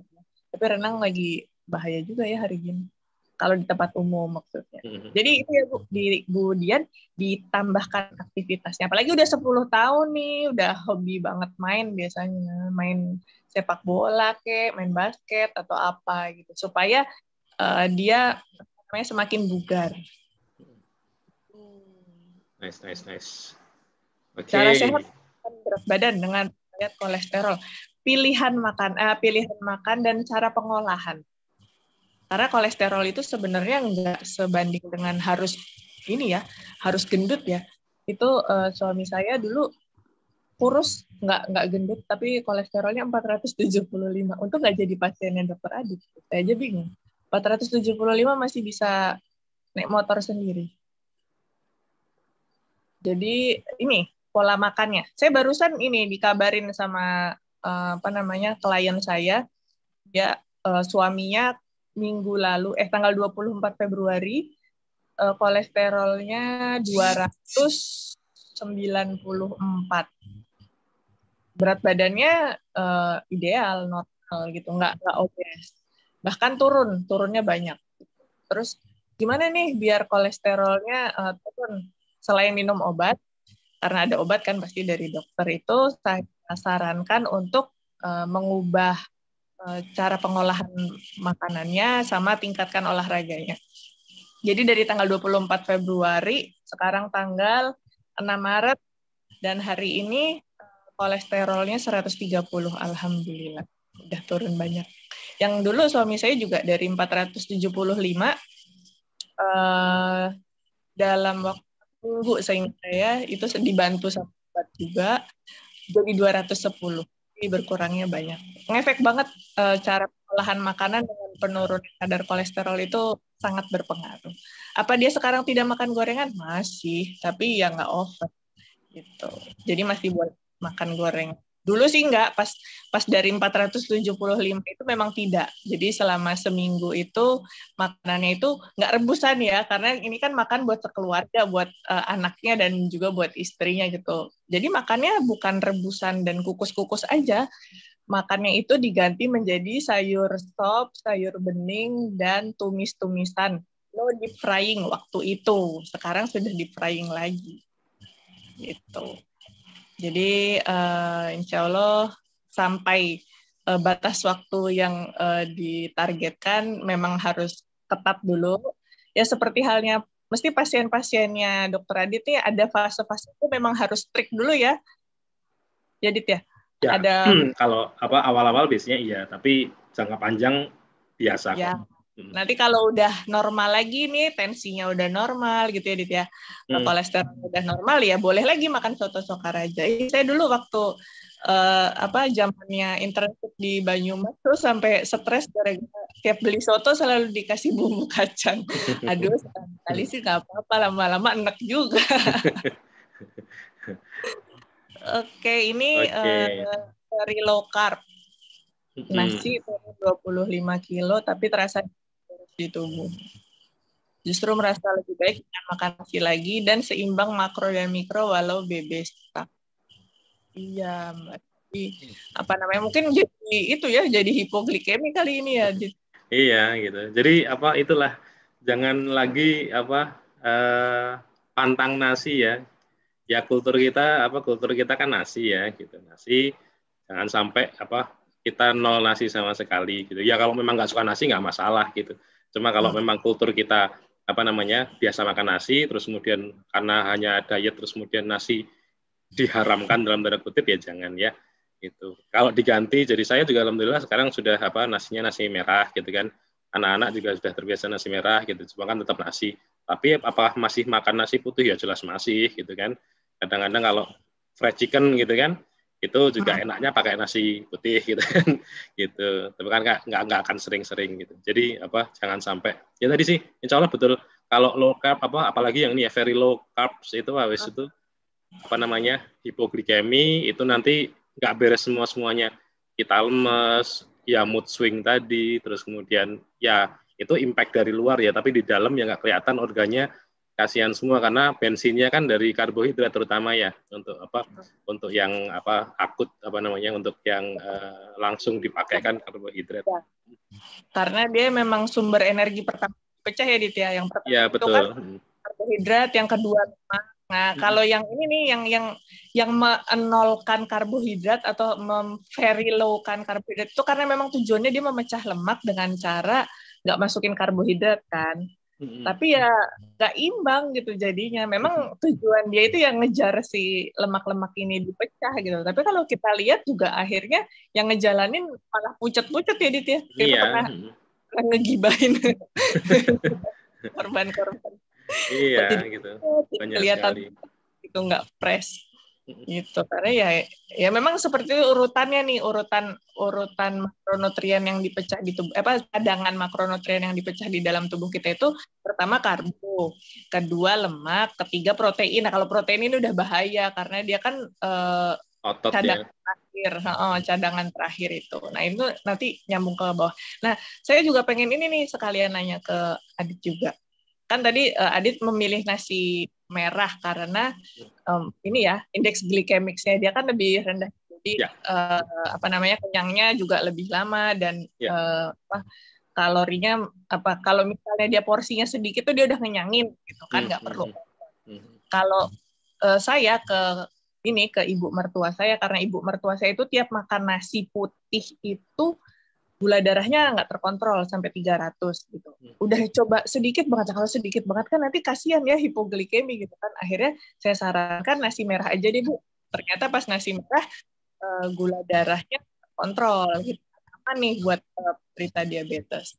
Nah, kadang ada juga kan orang yang dia kondisinya normal terus dia lihat orang lain yang misalnya dipantang, misalnya saya memantang ibu mertua saya untuk makan nasi putih, ya jangan nasi putih deh Bu, nanti Bu kelaparan tapi gula darahnya tinggi gitu kan, nasi merah aja Bu biar tetap kenyang dan gula darahnya terkontrol gitu. Akhirnya kemudian beranggapan oh ternyata lebih sehat nasi merah, nasi putih itu nggak boleh. Nah, menurut dokter gimana? Karena ada orang sekarang yang latah ikut-ikutan pokoknya gluten free. Gluten free itu berbahaya kalau dari ilmu syaraf. Ya, ya apa namanya? Kalau tadi gluten dulu ya. Gluten itu apa namanya? Nah itu nanti Mbak Mita kan juga mungkin lebih paham. Tapi prinsipnya gluten itu overrated lah gitu. Kalau sampai gluten free, terus kemudian kita jadi kayak parno ya, apa kue, itu kan sebenarnya pada akhirnya jatuhnya itu jadi kayak gimmick marketing. Yes. Bukan lagi apa namanya manfaatnya yang dicari gitu. Gluten itu nggak harus yang dihindari amat banget kok gitu kan. Nggak yang jadi tadi apa namanya gini, kita harus, nah yang penting untuk tahu psikologi marketing ya. Jadi banyak sekali apa namanya teman-teman ini yang dalam tanda kutip ketipu atau mudah tertarik dengan berbagai macam marketing dari produk-produk diet apapun lah yang keringan palem atau apa gitu macam-macam lah, terus kemudian daun jati Cina lah apalah macam-macam gini-gini, terus termasuk yang makanan gluten free, terus kemudian low fat macam-macam gitu. Nah, low fat itu juga lucu ya. Low fat itu kalau dari studi yang saya baca itu orang itu bagaimanapun kalau makanan tetap nyari yang enak gitu. Yeah. Jadi walaupun kita pasang misalnya marketingkan dengan sehat ini sehat itu dan sebagainya macam-macam, pada akhirnya orang tetap nyari yang enak gitu. Makanya barang-barang yang ditandai dengan low fat itu untuk mengkompensasinya gulanya dinaikin gitu, biar enak gitu kan. Jadi malah bubar gitu. Fatnya low sih, gulanya yang nggak karuan gitu kan. Kalorinya tetap tinggi sebenarnya. Ya, kalorinya betul tetap tinggi. Jadi makanya pentingnya kita lihat nutrition fact tadi. Nah, kembali tadi soal tadi gluten itu nggak usah gitu-gitu amat, artinya santai aja gitu. Nggak perlu yang terlalu strict gluten free gitu. Nanti kecuali dia autism ya. Ya, betul. Yang tadi yang jebol dompet kita gitu kan. Itu terus tadi soal gimana? Soal nasi putih tadi, Mbak ya. Ya, nah kalau dari mungkin dari sisi kedokteran ya, juga sebenarnya sih nggak masalah prinsipnya ya. Tadi betul kalau pasien diabetes memang yang diutamakan kan yang indeks glikemiknya kan lebih rendah gitu kan. Jadi tidak nggak gampang naik turun lah gitu kan glukosanya di darah gitu kan. Itu tapi prinsipnya sebenarnya juga tidak yang nggak sehat banget bagaimanapun gitu. Karena tadi ya saya juga kalau teman-teman tahu eating clean ya, diet clean eating ya, itu kan juga menganggap nasi putih itu kan sebagai makanan kotor ya gitu. Dirty food gitu kan, nggak termasuk yang clean gitu kan. Sebenarnya kan nggak juga gitu. Jadi sebenarnya nggak masalah. Cuma kalau memang boleh nasi putih pun nggak masalah asal dalam porsinya tetap baik, terkontrol, kemudian juga frekuensi makannya juga tidak berlebihan, itu tetap tidak masalah gitu kan. Pada akhirnya ke situ juga sehat juga gitu kan. Tapi tetap kalau memang bisa memilih itu pilihlah yang tadi lebih bagus sing apa namanya yang lebih whole grain lah, lebih apa ya, beras merah, ada sekarang beras hitam, beras macam-macam dan sebagainya, itu lebih baik. Tapi apakah harus begitu? Enggak juga. Sesuai selera ya. Ya, selera juga ngaruh. Daripada kita memaksakan beras merah tapi malah jadi nggak mau makan, malah tersiksa, stres, tensinya naik gitu kan, jadi stroke gitu kan. Jangan sampai gitu. Kayak ini, kayak tempe menyebabkan hipertensi. Tempe bisa menyebabkan hipertensi. Ya, kalau kita dilempar tempe bikin hipertensi tadi. Setiap hari makan tempe gitu. Tempe lagi gitu, hipertensi. Iya, ya betul. Saya tertarik ini nih, waktu saya cari tahu kenapa sih orang menghindari gluten gitu ya, atau menghindari tepung terigu gitu kan. Ya. Apakah kalorinya, terus kan sekarang beralih misalnya ke mocaf semua gitu ya, ke mocaf. Ya. Terus saya cari tahu apa iya sih kalorinya mocaf sama kalorinya terigu tuh beda jauh. Kalau beda jauh oke lah ya, ada untungnya gitu, beli mahal, kalorinya rendah, tapi tetap bisa makan tepung gitu. Ternyata enggak. Ternyata mocaf, cassava flour ini sama tepung terigu ya cuma beti aja ininya kalorinya ya. Saya bilang rugi, mendingan beli tepung. Jadi waktu itu pernah ngobrol sama ibu saya lagi hobi banget baking gitu ya. Terus coba sih Bu masak pakai ini gitu. Pas saya lihat pengen deh coba beli mocaf gitu ya. Apakah dengan harga yang sekian kemudian kalorinya berkurang signifikan? Enggak, cuma berapa poin aja gitu. Jadi mungkin cuma 1-2 kayaknya nggak nyampe kilokalori gitu kan. Sudah rugi, udah beli mahal juga. Cuma berkurang segitu, nggak jadilah pakai tepung biasa aja yang murah gitu. Betul. Jangan ya itu tadi, jangan mudah kemakan market. Terus juga saya pernah ngalamin ini, kalau dulu saya mikir gini kan, waktu di fan aja dengan berat badan yang belum melonjak drastis gitu. Kalau makan nih harus 1 centong atau 1 centongnya yang 150 gram gitu. Karena saya kan dulu nimbang-nimbang ya waktu zaman praktikum gitu kan. Oke, segini 150 gram. Pokoknya saya makan nasi segini nih, biar kenyang nih harus segini gitu. Itu mindset saya dulu. Terus tiba saatnya berat badan saya melonjak drastis, oh no, harus diperbaiki nih gitu kan. Terus saya coba, bismillah, bisa nggak ya dengan makan nasi 50 gram kenyang? Bisa loh ternyata. Dan sekarang ya udah porsi makan saya segitu. Misalnya ini cukup 50 atau 75 gram, itu udah kenyang. Kok bisa gitu? Tadinya 150 gram, terus sekarang jadi 50 gram. Bisa dong, kan dibanyakin sayurnya. Kalau sayur kan kalorinya lebih rendah ya, nasinya dikit aja, temennya yang banyak. Gitu. Jadi tetap kenyang. Alhamdulillah. Jadi ya itu tadi, mindset tuh juga nomor 1. Bisa kalau kita mikir nggak bisa ya susah gitu, tapi kalau kita mikir bisa, saya mau sehat gitu kan, saya nggak mau lutut saya sakit-sakit terus gitu, terus mood saya jadi jelek gitu ya, siklus menstruasi saya terganggu gitu kan, ya diperbaiki aja gaya hidupnya, alhamdulillah normal lagi semuanya gitu. Nah ini yang masa otot nih Dit. Oh ya, nah ini menarik gitu. Karena tadi seringkali kalau diet ekstrim itu kan tadi ya yang turun itu kebanyakan juga ikut turun massa ototnya, itu kan bahaya ya gitu. Karena karena ya membentuk otot itu susah loh. Dan otot itu kan kayak kalau mobil itu kan cc kita ya. Jadi membuat kalau otot kita banyak, otot kita besar, kita itu lebih boros energi. Jadinya kita bisa lebih makan lebih banyak gitu ya. Ibaratnya mobil CR-V sama Ayla gitu kan, beda banget. CR-V itu kan misalnya 1:8 gitu kan bensinnya, Ayla bisa 1:16 gitu. Jadi kalau massa ototnya berkurang, otomatis ya basal metabolic rate-nya itu juga turun.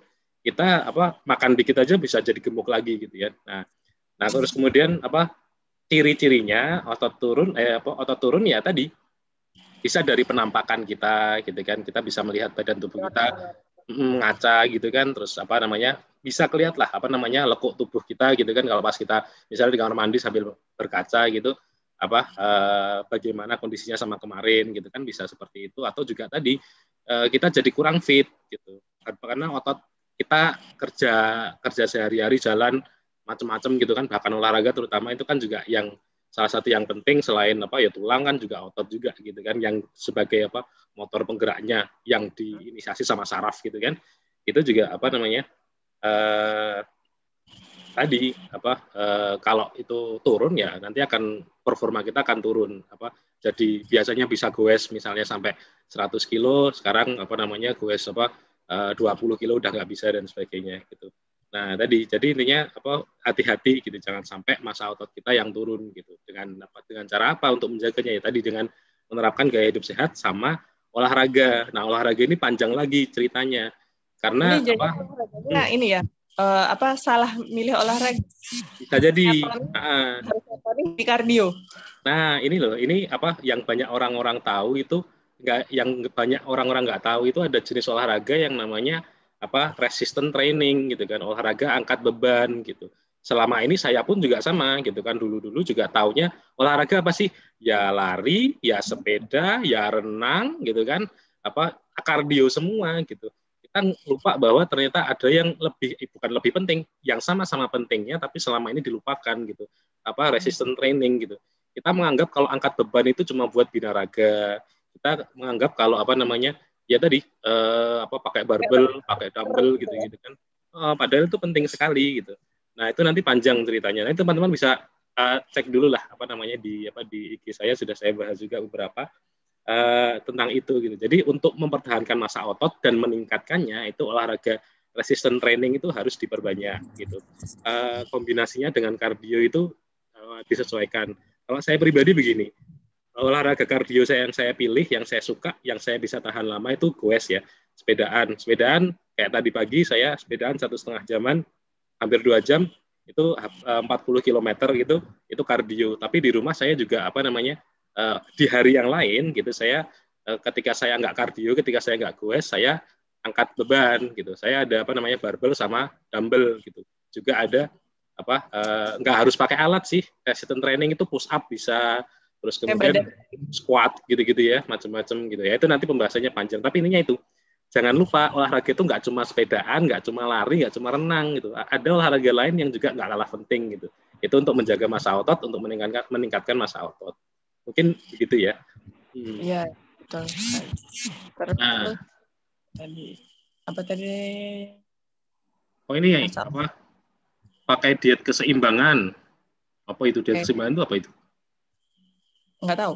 Dan saya rajin olahraga tapi massa otot saya tetap turun. Kenapa bisa begitu? Tadi nyambung ke tadi pilihan olahraganya bisa jadi gitu kan. Kardio itu juga kalau over ya tadi nggak bagus juga buat otot gitu ya. Gitu. Jadi untuk menjaga masanya tadi olahraganya resistant training. Terus nggak tahu saya kurang tahu mungkin diet keseimbangan itu apa, nanti mungkin bisa di confirm balik di grup WhatsApp ya. Kalau gizi seimbang tahu sih ya itu yang pakai piringku itu. Iya. Saya jadi ingat itu dulu waktu praktikum bikin diet untuk daur kehidupan ya. Memang dietnya atlet itu menyenangkan 4.000 kilokalori. Dulu kita kalau praktikum itu misalnya ada yang dapat diet atlet itu makannya bisa teman-teman sekelas karena kan 4.000 kilokalori ya. Apa aja kita masukin gitu. Yang nggak enak kalau dietnya diet bayi ASI eksklusif. Ya kita cuma bawa susu putih udah presentasi gitu kan ya, cuma minum susu doang gitu. Tapi kalau diet atlet bahagia kita makan besar. Jadi itu yang sebanding. Terus ini pernah pengen diet porsi belum kurma mana tadi kurma? Oh ini. Pernah pengen diet porsi makan juga sudah dikurangi. Itu pun makan aja. Selanjutnya siang malamnya hanya makan kurma. Nah ini kurang tepatnya karena nggak mencukupi kebutuhan kalorinya ini. Kan cuma kurma 3 biji sama air putih. Padahal makan sore itu kebutuhannya 30%. Kayaknya jauh banget gitu dari 30% ini ya kecukupan nutrisinya gitu. Jadi sebenarnya bukan porsinya aja yang dikurangi. Ini apa Bu? KB Ibu ya berarti ya. Bukan cuma porsinya aja, bukan cuma hanya makan kurma aja, tapi gizi seimbang itu tadi. Jadi porsinya sesuai dengan kebutuhannya, bukan cuma banyak sedikit menurut subjektivitas orangnya, tapi memang sesuai standarnya gitu. Terus jadwalnya juga makan pagi tidak ditinggalkan, makan siang, makan sore, dan aktivitasnya. Tadi saya jadi nemu ini infografis di IG-nya Dokter Dika. Kalau kalau nyapu dan ngepel itu masuk olahraga, berarti bisa dipertandingkan dalam olimpiade. Kan sering ya ibu-ibu bilangnya gini, kan udah nyapu ngepel, ngejar-ngejar anak, udah melakukan aktivitas rumah tangga, masa ini nggak dihitung olahraga. Nanti besok-besok saya jawab pakai gambar itu ya. Kalau misalnya nyapu ngepel, nyuci baju itu olahraga, bisa masuk ke dalam pertandingan di Olimpiade. Efek KB bisa mempengaruhi berat badan. Setahu saya bisa ya, Dit ya. Yang hormonal ya. Kalau yang hormonal ya lebih berpengaruh. Ngomong-ngomong, saya dulu pernah nambah karena salah pil KB. Jadi ngaruh. Itu memang kalau saran saya, memang kalau KB hindari hormonal. Itu mesti masalahnya banyak gitu. Apapun lah, pil KB, susuk, terus injeksi hormonal, pilih yang mekanik aja, yang IUD atau spiral gitu-gitu. Itu lebih aman gitu. Sayangnya tuh suka banyak yang nakut-nakutin kalau pakai IUD. Jadi banyak yang nggak berani pakai non hormonal, takut sama ceritanya duluan. Padahal pasti masa biasa aja. Itu makanya ya tadi kalau dari saraf sendiri juga ada beberapa pil KB hormonal yang bisa bikin meningioma, tumor otak gitu. Jadi penelitiannya ada, terus kemudian walaupun masih debatable ya, tapi secara empiris faktanya dulu ketika saya masih kuliah spesialis di Jogja maupun ketika sudah kerja, sering sekali saya menemui wanita relatif muda ya, meningioma, kelihatan sehat, pakai KB hormonal gitu. Jadi dua hal itu ya bisa jadi berkaitan atau enggak, tapi jurnalnya ada, penelitiannya ada, cuma ya faktanya juga kok sering gitu loh, sering saya temui. Jadi tetap saya selalu rekomendasi kalau ada yang tanya soal KB ke saya, please jangan hormonal gitu, mending cari aman aja lah gitu. Karena selain nggak cuma itu, masalahnya juga macam-macam lah gitu. Karena harus gaya hidup sama stres juga kan, kalau misalkan kalau telat, salah minum, kalau jamnya nggak tepat gitu, ntar kepikiran jadi stres juga. Iya gitu. Jadi makanya dipertimbangkan. Oke, lanjut ya. Ini menghitung kalori makanan. Itu nanti berarti ikut kelasnya Mbak Mita ya nanti. Gitu. Nanti lebih spesifik gitu. Hari Jumat kemarin baru selesai. Nanti batch berikutnya nanti insya Allah dikabari ya Pak infonya ya. Terus, ini maaf dok izin bertanya. Tadi dokter berkata jika saat program diet ingin makan makanan tinggi kalori seperti batagor diperbolehkan. Jika saya ingin mengurangi kalori intake, apakah saya harus mengurangi makan saya pada hari itu? Apabila sebelumnya saya makan makanan tinggi seperti batagor? Terima kasih ya. Tadi sama seperti Mbak Mita bilang tadi, cerita soal temannya dan sebagainya. Ya simpel aja gitu. Jadi gini, pertama, kenapa saya masih makan batagor walaupun kalorinya tinggi? Ya pertama karena saya suka. Kedua, kita bisa ngakalin gitu. Terutama yang kalori tinggi itu kan kuah kuah kacangnya ya gitu. Itu saya bisa minimalkan gitu kan. Terus kemudian apakah tadi porsinya juga bisa dikurangi gitu. Kadang-kadang saya berbagi sama anak dan sebagainya. Karena seringkali cuma istilah Jawanya tombo pengen gitu. Yang penting keinginan saya sudah terkabul, nggak perlu satu porsi kok. Kadang-kadang cuma beberapa suapan, oh ya sudah, batagor itu dari dulu saya gitu-gitu doang, sudah gitu kan, selesai gitu. Nah terus kemudian apakah harus bayar utang itu hari itu juga? Ya enggak juga gitu. Ya syukur-syukur kalau bisa itu bagus, cuma nggak strict itulah gitu. Nanti bisa jadi besok lebih dijaga lagi. Misalnya hari ini mungkin karena ada pesta, ada kondangan, kedatangan tamu dan sebagainya, kita banyak makan kalori yang mungkin berlebih dari biasanya, ya sudah besok mungkin besok agak dikurangi sedikit gitu. Jadi fleksibel saja. Sayurnya gitu. Begitu.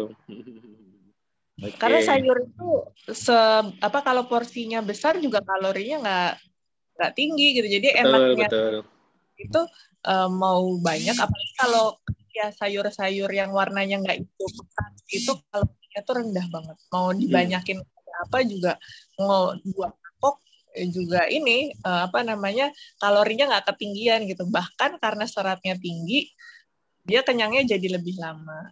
Cuma ya habis itu minum airnya juga mesti banyak. Kalau enggak nanti susah BAB. Nah itu. Gitu. Oke, lanjut. Dok bisa minta materinya nggak? Insya Allah nanti materinya saya share di itu ya, di apa grup WhatsApp ya. Terus kalori untuk makanan bersantan. Nah, ini Mbak Mita ini. Sayur lodeh nangka muda, menghitung nangka mudanya dulu, masukkan bumbunya.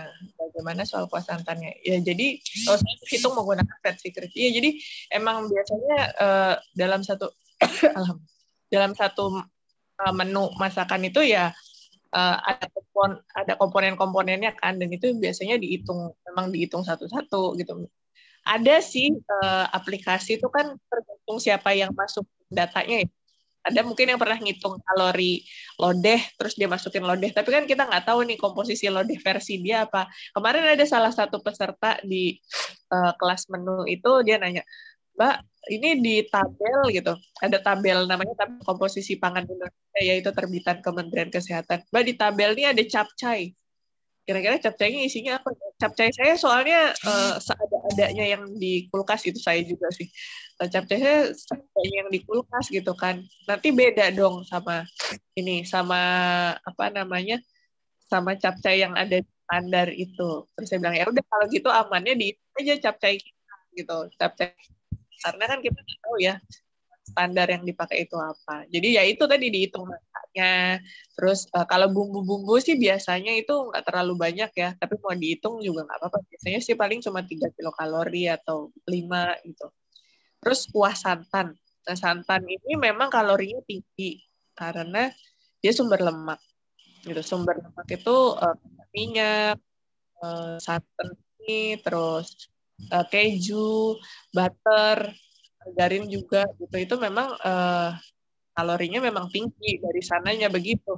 Karena 1 gram lemak itu mengandung 1 gram lemak itu mengandung 9 kilokalori. Kalau 1 gram protein 4 kilokalori, 1 gram karbohidrat 4 kilokalori. Jadi kalau misalnya kita makan 2 gram makan 1 gram lemak itu udah setara dengan 2,25 gram karbohidrat gitu kan. Terus gimana dong? Apakah lemak itu jahat? Enggak, lemak itu ada fungsinya juga gitu. Lemak itu membantu menyerap vitamin. Terus lemak juga dibutuhkan untuk pembentukan sel-sel tubuh kita juga kan. Terus untuk enzim juga, untuk hormonal juga, dan secara alami, secara natural, secara fitrahnya udah ciptaannya Tuhan yang Maha Kuasa, lemak itu memang diciptakan untuk ngenakin makanan. Makanya tadi kalau Adit bilang low fat, itu tadi saya nyeletuk kan pasti nggak enak gitu, karena emang lemak itu bawaannya dari sana udah ngenakin makanan gitu. Tapi ya kita aja yang tahu diri gitu kan, karena enak jangan kebablasan gitu. Ya emang dari sananya udah nggak bisa dihindarin lah, lemak itu emang bikin enak. Udah, kalau kata dosen biokim dulu tuh Pak Ngadikun ya Dit ya, masih ada nggak? Itu emang udah fitrahnya lah si lemak ini ngenakin makanan itu. Jangan jangan denial kalau makan lemak itu emang enak dari sananya. Kalau sekarang orang pada heboh, aku masih pengen makan gorengan pakai air fryer, boleh nggak? Boleh aja. Saya sih nggak pakai gitu karena emang nggak punya ya, dan ngapain juga di sini pakai air fryer gitu, jauh kan, mau beli juga jauh gitu. Tapi mereka ngaku pakai air fryer itu tetap aja nggak enak, nggak ada lemak. Ya emang cuma mungkin sensasi bisa makan gorengan gitu kali ya, bisa kriuk-kriuk, rasanya sih tetap ya. Berarti kan bisa dialihkan dengan mungkin bumbu-bumbu dapurnya gitu biar tetap lebih enak. Misalnya masak pengen yang kriuk-kriuk terus pakai air fryer, kan kalorinya benar nih berkurang, nggak ada minyak terserap kan. Tapi rasanya gimana dong, kan jadi nggak gurih. Ya rasanya ya mainin dari bumbu-bumbu masakan ya, rempah-rempah di sekitar kita, bumbu dapur itu. Kayak ibu-ibu yang MPASI gitu ya, kadang-kadang saking semangatnya MPASI terus katanya no gula garam, terus ada juga yang kan masa nggak pakai gula garam sama sekali Mbak, misalnya begitu ya. Terus enaknya dari mana? Enaknya tuh dari mana-mana sebenarnya. Rempah-rempah di dapur kita itu tuh udah enak-enak banget. Kalau misalnya pengen gurih, kemiri itu gurih. Terus apalagi bawang putih. Saya itu termasuk ibu rumah tangga yang sangat boros menggunakan bawang putih karena apa? Terbukti bahwa bawang putih itu menimbulkan rasa enak gitu ya. Jadi rasanya tuh dapet gitu kalau pakai bawang putih. Jadi boros bisa sampai banyak deh. Setengah kilo itu paling seminggu lebih karena mengurangi natrium ceritanya, nggak pakai penguat rasa gitu. Bukan karena PMS gitu ya. Adalah tetap pakai natrium. Kalau nggak pakai natrium saya nggak pakai kecap dong. Nah itu jadi karena saya merasa bahwa natrium saya sudah berlebih dari mana-mana gitu kan. Jadi ya udah saya pakai yang less natrium itu tadi. Misalnya saya pengen apa? Glutamatnya. Pengen glutamat ya pakai aja tomat gitu kan. Itu udah sumber glutamat alami gitu. Tetap enak insya Allah. Jadi mari kita mainkan senjata-senjata yang lain. Begitu. Food combining. Menurut tadi gimana? Kalau menurut saya yang namanya food memang harus dikombin. Kalau enggak nanti kita keluarkan gizi ya. Ya, betul combine. Tapi kemudian kalau sampai se-strict yang food combining ala itu kan udah ya, ngehitsnya kan lama ya. Zaman saya masih SD kayaknya. Ibu saya beli buku food combining itu ya kalau tadi seperti balik lagi ke prinsip tadi diet sehat tadi, kalau ribet amat nggak usah diikutin gitu. Maksudnya ini nggak boleh sama ini harus sama ini dan sebagainya gitu. Kalau ribet amat nggak usah gitu. Iya gitu. Itu elemen api dan elemen udara, elemen air itu nanti Mas jeblok nanti ya. Gitu. Kalau ditanya udah ini kan udah sarjana gizi gitu ditanya. Namit emang makanan dari laut dan darat nggak boleh ketemu. Saya bilang emang kenapa? Gitu kan. Iya katanya nanti ionnya begini-begini. Terus saya gini, perasaan saya emang jelek ya nilai biokimia atau kimia organik gitunya. Tapi perasaan dosen saya nggak pernah bilang begitu deh, nggak ada ion. Terus saya bilang gini, saya tahu alasannya kenapa lauk dari darat dan lauk di laut atau dari sungai, dari air gitu ya, nggak boleh ketemu di satu piring. Kenapa, Mit? Kekenyangan nanti. Kan Rasulullah juga mengajarkan kita jangan berlebih-lebihan. Jadi ya jangan lebay, jangan kebanyakan lauk. Gitu. Bener kan? Iya, betul. Makanya sing santai. Oke. Ini ternyata udah jam 9 nih Mbak Mita nih. Itu nggak kerasa ya, sudah habis waktu kita gitu. Pertanyaan masih ada beberapa, mungkin nanti itu ya kita bahas lanjut di grup WhatsApp aja ya. Nanti Mbak Mita saya undang ke grup ya Mbak ya. Oke. Jadi untuk apa? Mungkin nanti bisa no karbo. Sampai diet no karbo.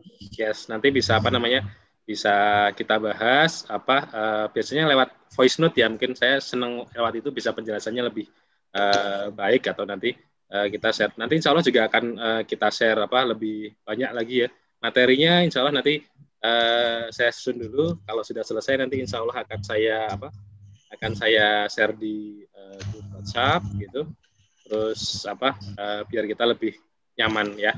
Terus tadi yang nanya soal kelas menghitung kalori itu penting ya kalau memang suka hitung-hitungan gitu kan. Kalau saya sih kira-kira ilmu kira-kira gitu kan. Kira-kira ini. Nanti karena, ada itu juga. Ada infografisnya juga kan. Jadi saya memang terinspirasi nih dari para influencer bikin infografis tuh seru juga gitu. Terus akhirnya pakai itu, jadi nggak yang kalau saya waktu praktikum dulu memang ya nimbang sih, tapi nimbangnya itu nggak seumur hidup tiap kali saya mau makan harus ditimbang, enggak lah. Betul. Nah, hitung untuk tahu aja, 100 gram nasi itu segitu. Jadi kedepannya saya bisa memperkirakan, makannya sekian. Jadi nggak selalu harus ditimbang. Terus akhirnya ada infografisnya. Jadi nanti orang bisa ngira, ternyata lauk 40 gram daging misalnya itu segimana sih? Itu udah ada gambaran. Oke, nice, menarik ya. Nanti juga insya Allah banyak sekali. Saya pribadi juga banyak ngikut akun-akun Instagram dietitian, terus influencer di nutrisi dan sebagainya, banyak yang bagus, recommended. Nanti insya Allah saya cari, saya share di grup WhatsApp juga ya. Karena saya juga banyak ada satu akun itu saya lupa namanya. Nanti insya Allah ketemu di IG saya yang bahas detail. Misalnya Citato itu berapa kalori gitu kan?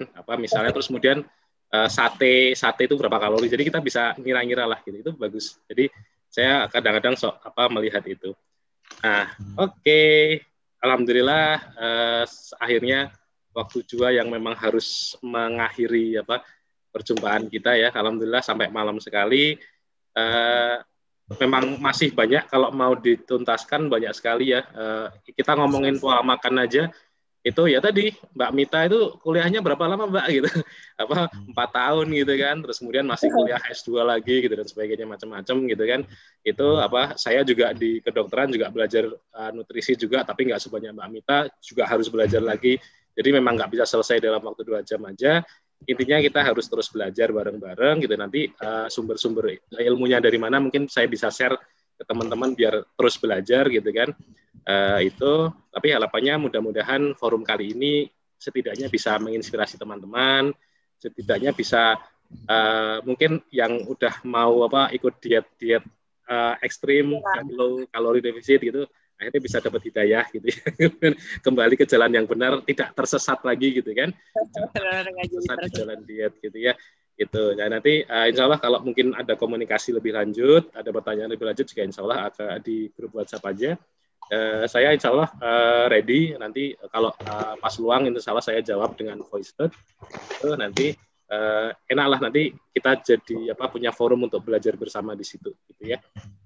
Itu mungkin begitu ya. Mudah-mudahan dari kita ada manfaatnya. Terima kasih untuk Mbak Pramita Sari ya, sudah sampai jam 10. Terima kasih ya sama Iva yang sudah memfasilitasi. Ya, alhamdulillah gitu. Jadi mudah-mudahan nanti ada rezeki lagi untuk kita membuat forum-forum edukasi kesehatan yang dengan topik yang lebih spesifik atau mungkin topik yang berbeda. Nanti teman-teman kalau mungkin ada request topik kesehatan yang ingin disampaikan bisa sampaikan lewat WhatsApp juga bisa gitu ya. Oke, terima kasih sekali atas perhatian teman-teman. Itu banyak sekali yang ikut ya, alhamdulillah. Mudah-mudahan bermanfaat, barokah untuk semua gitu. Terima kasih. Kami mohon izin undur diri. Ya, terima kasih. Wassalamualaikum warahmatullahi wabarakatuh. Waalaikumsalam. Silahkan kalau mau ada yang live boleh.